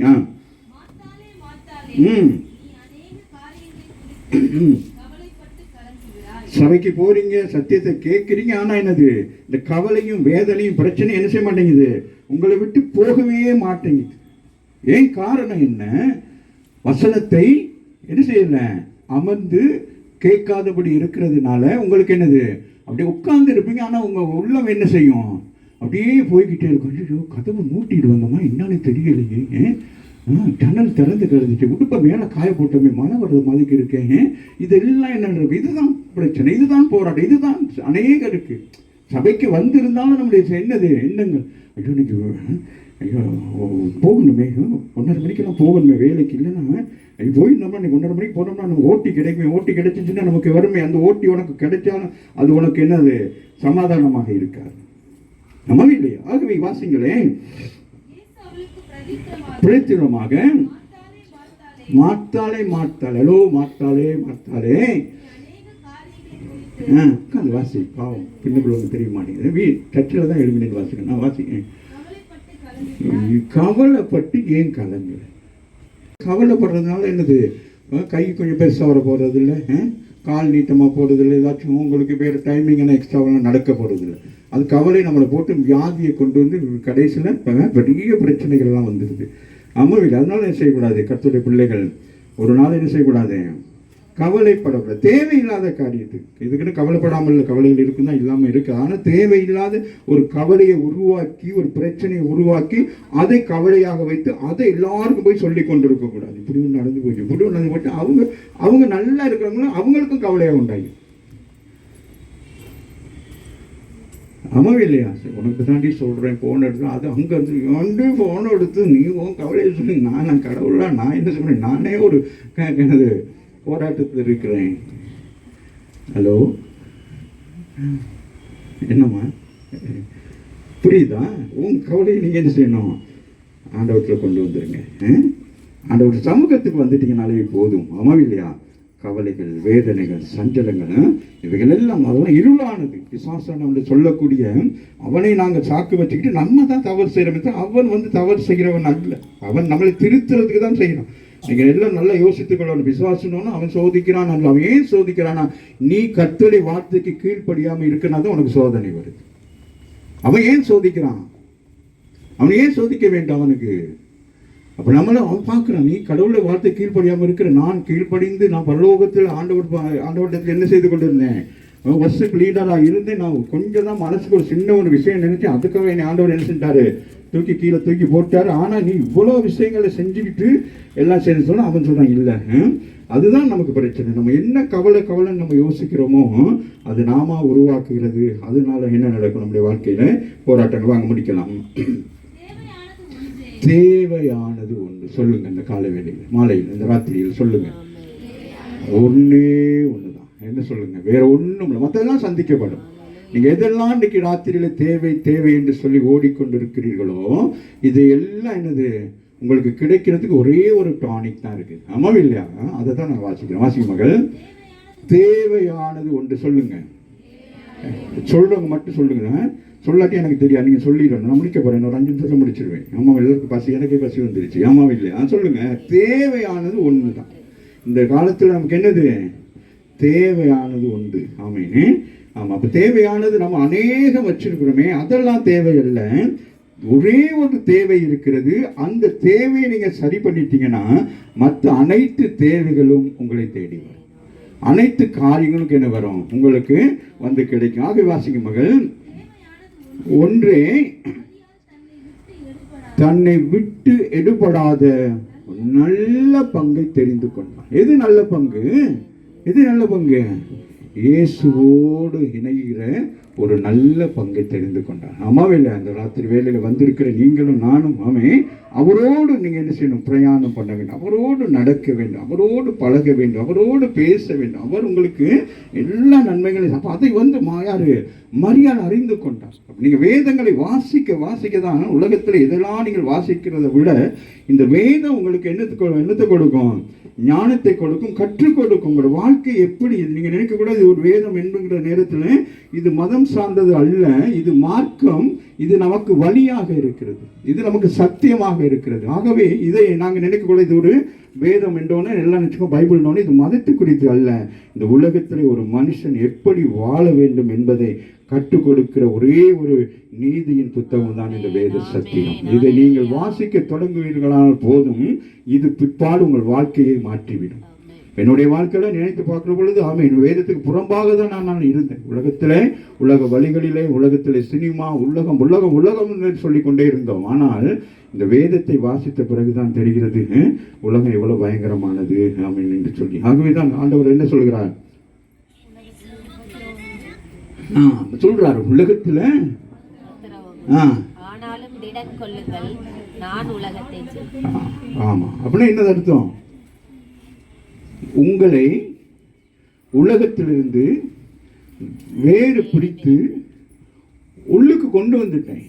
இங்க இருந்து உலகத்தை நீங்க பார்க்காதீங்க. அது உலகத்தில் உள்ளவனுக்கு பிரச்சனை நடக்கும், என்னை தேடாதவர்களுக்கு பிரச்சனை வரும், அவன் போராட்டங்கள் வரும், எல்லாமே வரும். நீ உலகத்தை விருந்து வேறு பிரிக்கப்பட்டு நீ என்ன வந்துட்ட, உள்ளுக்கு வந்துட்டு, அதனால என்ன உபத்திரம் வந்தாலும் நான் உனக்கு ஜெயத்தை கொடுப்பேன் ஆண்டவர் சொல்றேன். இப்போ நமக்கு அது ஒரு ஈஸியாக போச்சு. உலகத்தில் உபத்திரம் உண்டான், அது நேற்று நாள் தான் ஆண்டவர் இது என்னன்னா அப்போ தான் சொல்லி உலகம் உபத்திரம் இருந்தது, அந்த உலகம் உபத்திரம் இருந்தது, அதில் இருந்து உன்னை என்ன செஞ்சேன், காப்பாற்றி என்ன செஞ்சுட்டேன், நான் உன்னை உள்ளுக்கு கொண்டு. அதுக்கு பிறகு நீ உள்ளுக்கு இருந்து என்ன செய்யக்கூடாது, நீ உலகத்தை பார்ப்ப. 2 வேஷம், உலகத்தையும் பார்க்கிற, உள்ளுக்குள்ளே இருக்கிற ஆவிக்குரிய ஜீவத்தை 2 படகுல நீங்க பிரயாணம் பண்ணுகிறீங்க. 2 எஜமானுக்கு வேலை செய்கிறதுனால உங்களால் என்ன செய்ய முடியாது, எதையும் சரியாக நின்று செய்ய முடியாது. ஆகவே அதான் சொல்ற, உலகத்தில் உள்ள பிரச்சனை தான். இந்த உலகம் அப்படிதான் இருந்துச்சு, நல்ல உலகம். இந்த உலகத்தை உண்டாக்குற பொழுது உலகம் எப்படி இருந்தது, அழகாக இருந்தது. உலகத்தை எவ்வளவு அழகாக படைத்தார், பார்த்து பார்த்து செய்யும். இந்த உலகத்தை என்ன செஞ்சாரு, இந்த உலகத்தை உருவாக்குற பொழுது மனுஷனுக்காக தானே. முதல் மனிதனாக ஆதாமையும் ஏவாளையும் உண்டாக்குவதற்கு முன்பதாக இவை எல்லாவற்றையும் உண்டாக்குறார். உலகத்தில் இருக்கிற நட்சத்திரங்கள், சந்திரன், சூரியன், இவைகள் எல்லாவற்றையும் உருவாக்கி ஒரு மனுஷனுக்கு சரியான ஒரு சீதோசன நிலையிலே இந்த பூமியிலே அவன் வாழ வேண்டும், 1000 வருஷங்கள் வாழ வேண்டும் என்று சொல்லிதான் ஆண்டவர் உருவாக்கினார். ஆனால் மனிதன் பாவம் செய்தபடினாலே என்ன நடந்துச்சு, மனுஷனா அவன் பாருங்க, ஆதியாமத்தில் பாருங்க எவ்வளவு காலம் வாழ்ந்தாங்க, 900 வாழ்ந்தாங்களே, 990 62 வயசு. நம்ம என்னது எப்படி வாழ்ந்திருப்பாங்க, என்னமா என்னமா சொல்றீங்க, நம்ம இது இப்படி கூட அவ்வளவு சுமார்ட், அவ்வளவு அழகா, அப்படி நல்லா இருந்தாங்க, வியாதிகள் இல்லை. ஏன்னா என்னது, பூமி அவ்வளவு சுத்தமாக இருந்துச்சு, காற்றுகள் எல்லாம் சுத்தமான காற்று சுவாசித்தார்கள், மரங்கள், இயற்கை எல்லாமே அவங்களுக்கு என்ன உண்டானது, அவங்க இல்லாத உண்டாங்க. அதான் நான் நேற்று கூட சொன்னேன், மீன் வர்க்கத்தெல்லாம் சொல்ற நேரம் ஆண்டவர் நினைச்சிருந்தா என்ன செஞ்சுருக்கணும், ஒரே மீனை படைச்சு விட்டுருக்கலாம், போங்களா தின்னுட்டு. ஆனால் மீனில் அவ்வளோ, அப்போ அந்த ஒவ்வொரு மீனுக்குள்ள என்ன இருக்கிறது, ஒவ்வொரு என்ன இருக்குது, வைட்டமின் விட்டமின். இங்கே உங்களோட நான் இங்கிலீஷ் கொஸ்டின் எனக்கு அப்போ விட்டமின்ஸ் எல்லாம் இருக்கு. அப்போ நம்ம என்ன செய்வோம், நான் வந்து என்ன கங்கலாங்க எடுத்தேன், நான் சங்கராவுக்கு அடிமை. வேறு வத்து, ஐ டோன்ட் லைக் வத்தியா, மத்தியாவது சென்டர் ஆகுது, புரியுதா? அப்போ ஆண்டவர் பார்த்து இந்த மீனை சாப்பிட்டா மூளை வளரும், இந்த மீனை சாப்பிட்டா கண் வளர்ச்சி, இதை சாப்பிட்டா என்ன பல்லு நல்லா வரும். ஆமாம் இல்லையா? இப்படி ஆண்டவர் ஒரு மனுஷனுக்குரிய, மனுஷனை எதிர்ந்து உண்டாக்கினார் மண்ணில் இருந்து. அப்போ மண்ணில் உள்ள மண்ணை திங்கலுமா? திங்கலாம். சின்ன பிள்ளைகள் மண்ணெல்லாம் திங்குங்க. ஆமாம் இல்லை? அப்போ மண்ணில் உருவாக்கி பிள்ளைகள், அப்போ பிள்ளை சாப்பிட முடியுமா? சாப்பிடுங்க. அப்போ பிள்ளை என்ன செய்யுது? மாடு சாப்பிடுது. மாடு சாப்பிட்டு என்ன செய்யுது? நமக்கு பால் கொடுக்குது. அப்போ அதில் நமக்கு என்ன இருக்கு? அப்படி ஆண்டவர் பார்த்து சொல்லுங்க, பார்த்து தான் எல்லாம் செஞ்சார். இது நல்லது, மீன் நல்லது, வேற என்ன வெஜிடபிள்ஸ் நல்லது, இப்படி எல்லாத்தையும் நல்லது எல்லாம் உருவாக்கி அப்படியே சந்தோஷமா எல்லாம் உண்டாக்கிட்டு இப்போ என்ன செய்யறாரு? மனுஷனை உருவாக்குகிறார். அப்போ மனுஷனை எப்படி உருவாக்குறதுன்னு, 2 மூக்கு வைப்போமா, கண்ணு இங்கே ஒரு கண்ணு வைப்போமா, மூக்கு இங்கே வச்சு விட்டுருவோமா, அப்படியா பார்க்குறாரு. நம்ம ஆண்டவர் எப்படி இருக்கிறாரோ அதை போல உருவாக்குறார். அப்போ அவரை பார்த்து அவர் சாயலாய் மனிதனை உண்டாக்கி இருக்கிறார். கரங்களை தட்டி தேவன். அப்போ மனுஷனை தேவர் சாயலா உண்டாக்குன நீங்க ஏன் இந்த உலகத்திலே கவலை, வேதனைகள், சஞ்சலங்களோடு கூட வாழ்த்து கொண்டிருக்கிறீங்க? அம்மாவில் எல்லாம் நல்லது என்று தானே உண்டாக்குனா? அம்மாவில் அப்போ நான் நல்லது என்று உண்டாக்குன எல்லாத்தையும் என்ன செஞ்சுட்டாங்க? இடையில வந்த சம்பவத்தினால என்னது? பூமி இருளானது. அப்போ அந்த இருளில் இருந்து உங்களை என்னை மீட்கும்படி தான் 2000 வருஷம் முன்பதாக யார் வந்தது? இயேசு கிறிஸ்து வந்தார். அவர் தான் சொல்லுகிறார், மாத்தாளே மரியாள் வந்து என்ன செஞ்சுட்டான்? இந்த உலகத்திலே நல்ல பங்கை, எந்த பங்கை? வேதம். இந்த வேதத்தை வாசிக்கிற நேரம் தான் உங்களுக்கு தெரியும், இந்த வேதம் தான் என்னது. இந்த உலகத்துல விஞ்ஞானிகள் எல்லாரும் என்னென்னலாம் கண்டுபிடித்தாலும் அதனுடைய கருப்பொருள் எல்லாமே இங்கே தான் இருக்கு. அவன் எவ்வளவு பெரிய விஞ்ஞானியாக இருந்தாலும் வேதத்தை அறியாமல் உலகத்திலே ஒன்றையும் கண்டுபிடிக்க முடியாது. ஏன்னா கண்டுபிடிக்கப்பட்டது அவைகள் எல்லாமே என்னது? வேதத்தின் அடிப்படையில் தான் கண்டுபிடிக்க. அப்ப இதுல எவ்வளவு பெரிய ஞானம் இருக்கிறது. ஆமாவில்லை? அப்ப அதுதான் சொல்றாங்க, நீங்கள் முதலாவது என்ன செய்ய வேண்டும்? வாசிமாக முடிச்சிட்டேன். தேவையானது ஒன்று தான். இந்த ராத்திரி வேலையில் சொல்றாங்க எல்லாருக்கும், மரியாள். இது நம்மளை விட்டு என்ன செய்யக்கூடாது? எது? இயேசு உங்களை விட்டு எடுபடாத ஒரு பங்கு. வார்த்தை மூலம் சொன்னாலும் வார்த்தை என்னது? அது எடுபடாது இருக்கு. அப்போ அனுதினமும் நீங்க என்ன செய்ய வேண்டும்? இயேசுவை எப்படி அனுதினம் இயேசுவை ஏற்றுக்கொள்றீங்கல்ல, அனுதினமும் எப்படி என்ன செய்வீங்க சொல்லுங்க பாப்போம். அப்படியே கவலை வந்து அப்படியே சூழ்ந்து கொள்ளும். வேதனைகள் சூழ்ந்து கொள்ளும். நாளை குறித்து வேதம் சொல், நாளை குறித்து நீ கவலைப்படாத. அந்த நாள் கவலைப்படும். நாளைக்கு தெபோரா தோசை சாப்பிட்டோம்னா அந்த நாள் யோசிக்குமா, தோசைக்கு மாவு வாங்கி வைக்கலையே, என்ன செய்யுது, காலையில எப்படியாச்சும் தோசை செஞ்சு கொடுக்கணும். அந்த நாள் கவலைப்படுமா? அப்படிதான் நாட்களை உண்டாக்கியிருக்கா. நம்ம அதெல்லாம் செவ்வாய்க்கிழமையா போகக்கூடாது, புதன்கிழமையா பூனை பாஞ்சுட்டா என்ன செய்யறது? அப்படியே நிற்கிறது, போயிட்டு அப்படியே எடுத்து போயிட்டு அப்படியே கொஞ்சம் நின்றுட்டு தண்ணி குடிச்சிட்டு அப்புறம் அப்படி போகிறது. புதன்கிழமையா அன்னைக்கு என்னது? நாள் சரியில்லை. அப்படியா? நாட்களெல்லாம் என்ன செய்தாரு? நமக்கு நன்மையாக தான் உண்டாக்குது. ஆனால் நம்ம என்ன செய்வோம்? அதெல்லாம் திருப்பி போடுறோம். அதனால தான் சொல்றாரு, மரியாள் நல்ல பங்கை தெரிந்து கொண்டார். நம்முடைய வாழ்க்கையில் என்ன செய்து நல்ல பங்குன்னு சொன்னான் இந்த வேத சத்தியம். எப்படிப்பட்ட மனுஷனாக இருந்தாலும், அவன் குடிகாரனாக இருக்கலாம், அவன் பயங்கரமான விபச்சாரக்காரன் யாராக இருந்தாலும், இந்த வேதத்தை ஒரு முறை திருப்பி பார்த்தானா அவன் வாழ்க்கை இந்த வேத சத்தியத்தை போல பரிசுத்தமாய் மாற்றப்படும். ஆகவே தான் அந்த ராத்திரி வேளையில் கர்த்தர் சொல்லுகிறார், நீங்கள் என்ன செய்ய வேண்டும்? அந்த நல்ல பங்கை நீங்கள் எல்லாரும் என்ன செய்து கொள்ளணும். ஏன்னா இப்போ எல்லாம் நீங்கள் சபைக்கு வரவங்களா இருப்பீங்க, சபைக்கு வரவங்களா இருக்கலாம். ஆனால் வந்தும் கூட இந்த ஒரு நல்ல பங்கை, வேதத்தை வாசிக்கிற அந்த நல்ல பங்கை நம்ம என்ன செஞ்சோம்? மிஸ் பண்ணிக்கிட்டே இருக்கோம். இப்போ இந்த வருஷம் உங்களுக்கு எல்லாம் சொல்லியிருக்கேன், எல்லாரும் என்ன செய்ய வேண்டும்? பைபிளை வாசிட்டு எல்லாருக்கும் ஒரு சும்மா இப்படிதான் சொல்லியிருக்கேன். அதுக்குள்ளே இவங்களே பிளான் பண்ணிட்டாங்க. சரியா? நீங்களே ஒரு தங்கம், நீங்களே கோல்டு. இல்லையா? அப்போ வேத வசனத்தை வாசிக்கிற நேரம் கர்த்தர் என்ன செய்வார்? ஆகவே நீங்கள் அதுக்கு பிறகு யோவான் அதிகாரத்தை பார்ப்பீர்களானால் அங்கே இப்போ வேணாம், நான் முடிச்சுட்டேன். ஆமாம். அப்போ அங்கே பார்க்குற நேரம் அப்போ தான் தெரியுது ஆண்டவர் எவ்வளோ பெரிய ரகசியங்கள்லாம் உங்களுக்கு கற்றுக் கொடுத்துருக்கிறாரு சொல்லி. அந்த வீட்டுக்கு வர்றாருன்னா அந்த வீட்டுக்கு இன்னைக்கு வந்திருக்கிறப்ப உங்களுக்கு எவ்வளோ ரகசியங்கள் ஆண்டவர் எத்தனை பேர் உள்ளத்தில் ஆண்டவர் பேசிட்டுப்பா. சில காரியங்கள் எத்தனை பேர் முடிவு எடுக்கிறீங்க, சில முடிவுகள் எடுக்காமல் இருப்பீங்க. இன்னைக்கு முடிவு எடுங்கள். நாங்கள் முதலாவது என்ன செய்யணும், இந்த உலகத்தில் வாழ்கிற நீங்கள் என்ன செய்ய வேண்டும், முதல் முடிவு எடுக்க வேண்டும். நாங்கள் இந்த வேத சத்தியத்தை என்ன செய்ய வேண்டும், தொடர்ந்து வாசிக்க வேண்டும், அதன்படி நாங்கள் நடக்க வேண்டும். அப்படி நடக்கிற பொழுது நிச்சயமாக கர்த்தர் என்ன செய்வார், உங்களை ஆசீர்வதிக்கிறவராக இருக்கு. ஆகவே இந்த சகோதரிகள் 2 பேரும், அவளுக்கு ஒரு சகோதரன் ஒருத்தர் இருந்தான், பேர் என்ன, லாசர்னு சொல்லிட்டு. இவங்க 3 பேரை குறித்து வேதம் சொல்லுகிறது. யோவானிலையும் வேதிலையும் லூக்காவிலையும் சொல்லப்படுகிறது. இவர்களை குறித்து ஹிஸ்டரியில் நீங்கள் பார்த்தீங்கன்னா இவர்கள் என்ன செய்கிறாங்க, இவர்கள் உயிரோடு எழும்பினபடினால் லாசர் என்ன செய்யறாங்க, கொலை செய்ய முற்படுறாங்க. கொலை செய்ய முற்பட்டதுக்கு பிறகு என்ன செய்றாங்க, அந்த 3 பேரையும் என்ன செய்கிறாங்க, இயேசுவை ஏற்றுக்கொண்டபடினால் இந்த 3 பேரையும் ஒரு படகுல வைத்து படகுடைய அந்த துடுப்பு இல்லாதபடிக்கு அவர்களை அனுப்பிவிடுகிறார்கள், போய் சாகட்டும் என்று சொல்லி. ஆண்டவரை ஏற்றுக்கொண்டவர்கள், ஆண்டவருடைய பாதத்தில் வசனத்தை கேட்டவர்களுக்கு ஆண்டவர் அப்படி செய்வாரா, மரணத்தை கொடுப்பாரா?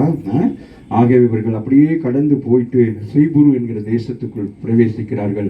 அங்கு போயிட்டு அந்த கடைசி காலங்களிலே சீபுரு தேசத்தில் இந்த அருமையான சகோதரிகள் ஓப்பனேஷன் நடத்தி அவர் யார், லாசர் ஒரு பிஷப் மாதிரி தான், அவருடைய கல்லறை கூட அங்கே இருக்குன்னு ஆராய்ச்சியாளர்கள் பார்த்து சொல்லுகிறார்கள். அப்போ முன்குறித்து இருக்கிறார் உங்கள் ஒவ்வொருவரையும். நீங்கள் நினைக்கிறதல்ல உங்கள் வாழ்க்கை. இப்போ நீங்கள் நினைக்கிறீங்க நான் இதோட என்னுடைய வாழ்க்கை, நான் இந்த வேலை செய்கிறேன், இதுதான் என்னுடைய அல்ல. உங்களை கர்த்தர் முன்குறித்து இருக்கிறார். உங்களுக்குன்னு ஒரு தரிசனத்தை, உங்களுக்குன்னு ஒரு அழைப்பு, உங்களுக்குன்னு ஒரு வாழ்க்கையில் ஒரு பெரிய ஒரு திட்டத்தை வைத்து, அப்போ தேவ திட்டத்தை நாம் செய்யாமல் நம்ம உலக திட்டத்தை நம்முடைய சொந்த காரியங்களை செய்து கொண்டிருக்கிறோம். சொந்த காரியங்களுக்கு தான் மாத்தாளை போல யோசித்து கொண்டு கவலைப்பட்டு கொண்டிருக்கிறோம். ஆனாலும் மாத்தாளும் மரியாதை ஒரே வீட்டுக்குள்ள இருந்தாலும் கூட மரியாதை என்ன செய்து கொண்டான், நல்ல பங்கை தெரிந்து கொண்டிருக்கிறார். அந்த மாலை வேளையில் வந்திருக்கிற நீங்களும் நானும் என்ன செய்ய வேண்டும், அந்த நல்ல பங்காகி கிறிஸ்துவை நாம் அறிந்து கொள்ள வேண்டும். ஆமே, அவர் மூலம் நமக்கு பெரிய பெரிய ஆசீர்வாதங்களை ஆண்டவர் என்ன வச்சிருக்கிறார் நமக்கு பாருங்க. அதனால தான் அந்த வீட்டுக்கு என்ன நடந்துச்சு, அவ்வளோ இயேசு வந்த வீடு தானே, என்ன நடந்துச்சு, என்ன நடந்துச்சு, மரணம்.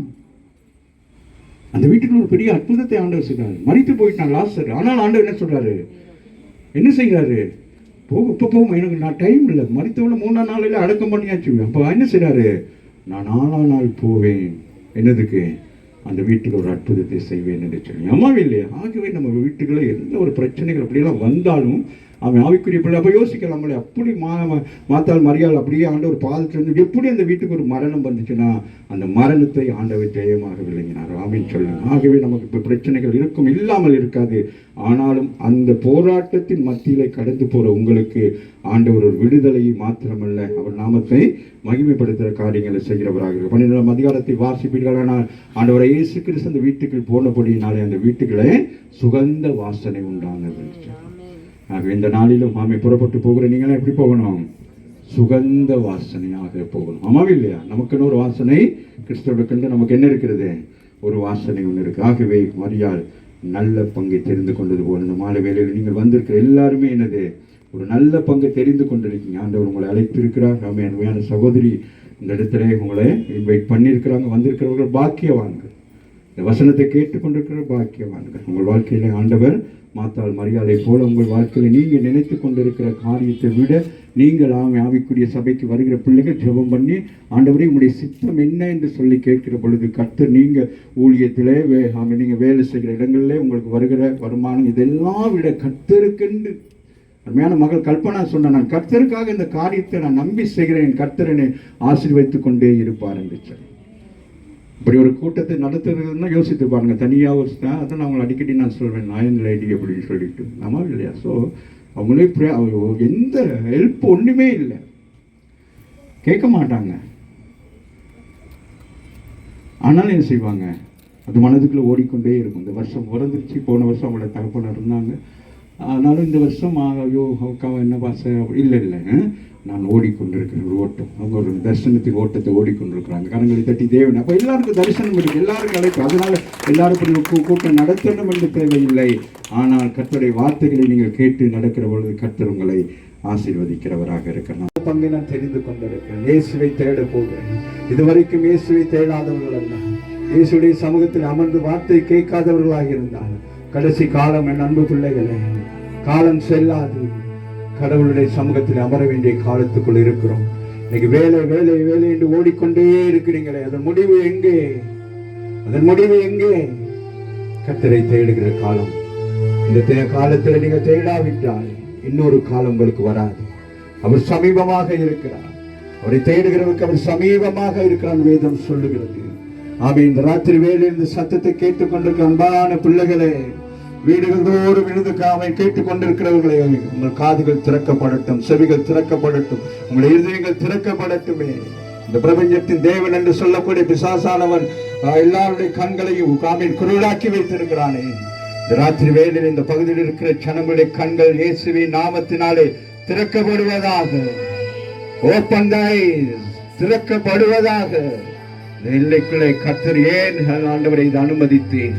இந்த ராத்திரி வேளையில் ஏன் நாங்கள் இந்த இடத்திலே கூடி கதறி கொண்டிருக்கிறோம்? எங்களுக்காக அல்ல, எங்களுக்காக அல்ல ஆண்டவரே, உமக்காகவும் உம்முடைய ராஜ்யத்துக்காகவும் அழிந்து போகிற ஆத்துமாக்களுக்காக நாங்கள் நிற்கிறோம் ஆண்டவரே. திறப்பிலே நின்று கொண்டிருக்கிறோம் ஆண்டவரே. சிறு பிள்ளைகள் மறுக்கிறார்களே, வாலிப பிள்ளைகள் தவறான வழிகளுக்குள்ளே போய்கொண்டிருக்கிறார்களே. இந்த சத்தியம் அவர்கள் கேட்காதபடினால் தன்னிச்சையாய் செயல்பட்டு மரணமும் சாபமும் விபச்சாரமும் வேசித்தனமும் தேசத்தை சூழ்ந்து இருளாயிருக்கிறதே. தேசத்தின் தலைவர்களுக்காக நாங்கள் செபிக்கிறோம். தேசத்தில் ஒரு பெரிய அற்புதம் நடக்கட்டும், ஒரு பெரிய மாற்றங்கள் வரட்டுமே. தேசத்தில் எங்கு பார்த்தாலும் அழிவுகளை குறித்து பார்த்து கொண்டிருக்கிறோமே. எல்லா இடங்களிலும் அழிவுகள், பெரிய பெரிய பில்டிங் எல்லாம், கட்டிடங்கள் விழுந்து நொறுங்கிக் கொண்டிருக்கிறதே. அநேக இடங்கள் பூமி அதிர்ச்சிகள் கடந்து வந்து கொண்டிருக்கிறதே. இன்னும் எத்தனையோ காரியங்களை நாங்கள் காதுகளில் கேட்டு செவிகளில் கேட்டுக் கொண்டிருக்கிறோமே. எங்க ஜனங்கள் மரித்துக் கொண்டிருக்கிறார்களே. எத்தனை குடும்பங்களில் எத்தனை பிள்ளைகள், வாலிப பிள்ளைகள் விபச்சாரத்தில் தள்ளப்பட்டவர்கள், விபச்சாரமே தொழில் என்று போய் எத்தனை எத்தனை எத்தனை ஏன் இன்றைய வரைக்கும் நமக்கு அந்த ஒரு எண்ணம் இல்லாமல் இருக்கு. இன்றைக்கு நாங்கள் ஆண்டவரை முழுமையாய் தேடுவோம். ஆண்டவரே, என் ஜனங்கள் எத்தனை கருசிதைவுகள், எத்தனையோ பாவங்கள் நிறைந்த உலகத்திலே வாழ்ந்து கொண்டிருக்கிறோமே. எங்களை கர்த்தர் பரிசுத்தப்படுத்தி அவருடைய ஊழியத்தை செய்யும்படி மாத்தால் மரியாதை தெரிந்து கொண்டது போல இந்த ராத்திரி வேளையில உங்களை தெரிந்து கொண்டிருக்கிறார். உங்களுடைய வாழ்க்கையில் இன்றைக்கு நீங்கள் ஒவ்வொருவரும் முடிவு எடுக்க வேண்டும். அவர்கள் எப்படியோ போறார்கள். நியூஸ் பார்க்கிறோமே, நியூஸ்ல அழிவுகள் வருகிறது, ஆக்சிடென்ட் வருகிறது, பார்க்கிறோம், பேசாம இருக்கிறோம். இனி அப்படி இருக்கக்கூடாது. நம் தேசத்துல மரணங்கள் இருக்கக்கூடாது. எத்தனை நெருக்கங்கள், எத்தனை பேர் பட்டினி, வறுமை, உணவு இல்லாமல் இருக்கிறார்கள், உடை இல்லாமல் இருக்கிறார்கள், தரித்திருக்கிறார்கள், வீடு இல்லாமல், வாசல் இல்லாமல். அந்த தேசம் ஆசீர்வதிக்கப்பட்ட தேசமாய் மாற வேண்டும். நம்முடைய தேசம் மற்ற நாடுகளை விட கடன் பட்ட நாடாக கிடக்கிறது. நம்ம தேசம் எப்படியெல்லாம் இருந்தது பல வருஷங்கள் முன்பதாக. எந்த வெளிநாட்டில் இருக்கிற எந்த ஒரு பொருட்களும் பூமிக்கு இங்கே இந்தியாவுக்கு வரவில்லை. இன்னைக்கு வெளிநாட்டை நம்பிக்கொண்டிருக்கிறது. வெளிநாட்டின் வியாபாரங்கள் நம்முடைய தேசத்தை மீண்டும் தேசத்தில் இருக்கிற விவசாயங்கள் எல்லாவற்றையும் அழித்துக் கொண்டிருக்க, மரங்களை அழித்துக் கொண்டிருக்கிறது. தேசம் பாழாய் போய்கொண்டிருக்கிறது. கர்த்தருடைய பிள்ளைகள் நீயும் நானும் செபிக்கிறபடினாலே தேசத்திலே ஆண்டவர் தாமே அழிவை கொண்டு வராதபடிக்கு இருக்கிறார். தேவ கோபத்தினாலே தேசம் அழியாமல் இருப்பதற்கு ஒரே ஒரு காரணம், ராத்திரி வேளையில வந்து அவருடைய நல்ல பங்கை தெரிந்து கொண்டிருக்கிறபடினால் உலகத்திலே பாருங்கள், உலகத்தின் காரியங்கள் என்ன நடக்கிறது. படித்தவர்கள், கல்விமான்கள், ஞானவான்கள் பாருங்கள், வேதத்தின் அடிப்படைகளை பாருங்கள். உங்களுக்கு இந்த நல்ல பங்கை தெரிந்து கொண்டால் தான் இந்த உலகத்தில் நடக்கிற இருளான காரியங்கள், பாவமான காரியங்கள் அடுத்த சந்ததிகளுக்கு நீங்க என்ன செய்து விட்டு போக போறீங்க. ராத்திரி வேளையில கண்களை மூடி ஆண்டவர் கரங்களை வானத்துக்கு நேராக நீட்டி, நான் உம்மை தேடுவேன் நாள்தோறும், நான் உம்மை சேவிப்பேன், எனது எல்லாவற்றிலும் நான் உம்மை நேசிப்பேன். Jesus the way. இயேசுவே, இயேசுவே இரட்சகர், இயேசுவே மேய்ப்பர், வீட்டுக்கு போகவும் கஷ்டமாக இருக்கிறதா? வேலை தளத்திலே இருந்துருவோம்னு நோக்கமா இருக்கிறதா? இன்றைக்கு கர்த்தர் எல்லாவற்றையும் மாற்றுகிறார். இந்த இடத்தை விட்டு போகிற பொழுது சமாதானத்தின் தேவன் சத்துருவை கால்களுக்கு நசுக்கி போடுவாராக, தேர்ந்தெடுக்கும்படியாக. அல்லேலூயா. கண்ணீர் வேண்டாம், கவலை வேதனைகள் வேண்டாம். உலகத்தை குறித்து யோசிக்காதே, கர்த்தரை யோசி, இயேசுவை யோசி. உனக்கென்று ஒரு பங்கை வைத்திருக்கிறார், ஒரு நல்ல பங்கை வைத்திருக்கிறார். நல்ல உனக்கு ஒரு குடும்ப வாழ்க்கை வைத்திருக்கிறார், உனக்கு ஒரு நல்ல கணவனை வைத்திருக்கிறார், உனக்கு ஒரு நல்ல மனைவியை வைத்திருக்கிறார், உனக்கு கட்டத்திலே ஒரு குழந்தையை வைக்கிறார். ஆமென், ஆமென். இந்த ராத்திரி வேலை உனக்கென்று உனக்கென்று உனக்கென்று உன் இயேசு கல்வாரி சிலுவையிலே தன்னை அர்ப்பணித்தவர் உன்னை கடன்காரனாக வியாதிசனாக வைக்க விரும்பவில்லை. இயேசுவிடத்திலே வாருங்கள். தேசத்தில் இருக்கிற ஜனங்களே, தெய்வத்தை தேடுங்கள். அவர் மத கடவுள் அல்ல, அவர் மதத்தை சார்ந்தவர் அல்ல. இயேசுவே என்று கூப்பிடுகிற பொழுது, எவன் ஒருவன் இயேசுவே என்று கூப்பிடுகிறானோ அவனுக்கு முதல் விடுதலையை கொடுக்கிறான், அவனை சுகமாக்குகிறான். அவன் எந்த விதமான சூழ்நிலையில் சிக்கிக் கொண்டிருந்தாலும் கர்த்தர் விடுவிக்கிறார். அநேகரை கர்த்தர் விடுவிக்கிறார். எல்லைக்குள்ளாக தூதர்கள் இறங்கிக் கொண்டிருக்கிறார்கள். அநேக குடும்பங்களுடைய கதவுகள் தட்டப்படுகிறது. திறக்கிறவர்கள் நாமே, திறக்கிறவர்களுக்கு விடுதலை, திறக்கிறவர்களுக்கு சமாதானம், திறக்கிறவர்களுக்கு ஆமை ஆசீர்வாதம். திறங்க உங்கள் வீடுகளை, உன் இருதயத்தை திறங்க. கடினமான இருதயமா இருந்த அந்த நேரத்தில் கர்த்தர் உன் இருதயத்தை உடைக்கிறார். உனக்காக தான் இயேசு இந்த பூமிக்கு வந்தார். அவர் ஜாதி மதம் மொழி பார்த்து இந்த பூமிக்கு வரவில்லை. அவர் உனக்காக வந்தார். உன் கண்ணீரை துடைக்க, வேதனைகளை மாற்ற. இருளிருக்கிற ஜனங்கள் பெரிய வெளிச்சத்தை கண்டார்களே, இன்றைக்கும் ஜனங்கள் இருளில் இருந்து கொண்டிருக்கிறார்கள். நீயும் நானும் வெளிச்சமாக இருக்கிறோம். நீங்கள் வெளிச்சமாக இருப்பீர்களானால் ஆமீன். நீங்கள் வசிக்கிற பகுதியிலே பெரிய அற்புதத்தை கர்த்தர் செய்வார். கரங்களை தட்டி தேவனை மேம்படுத்தி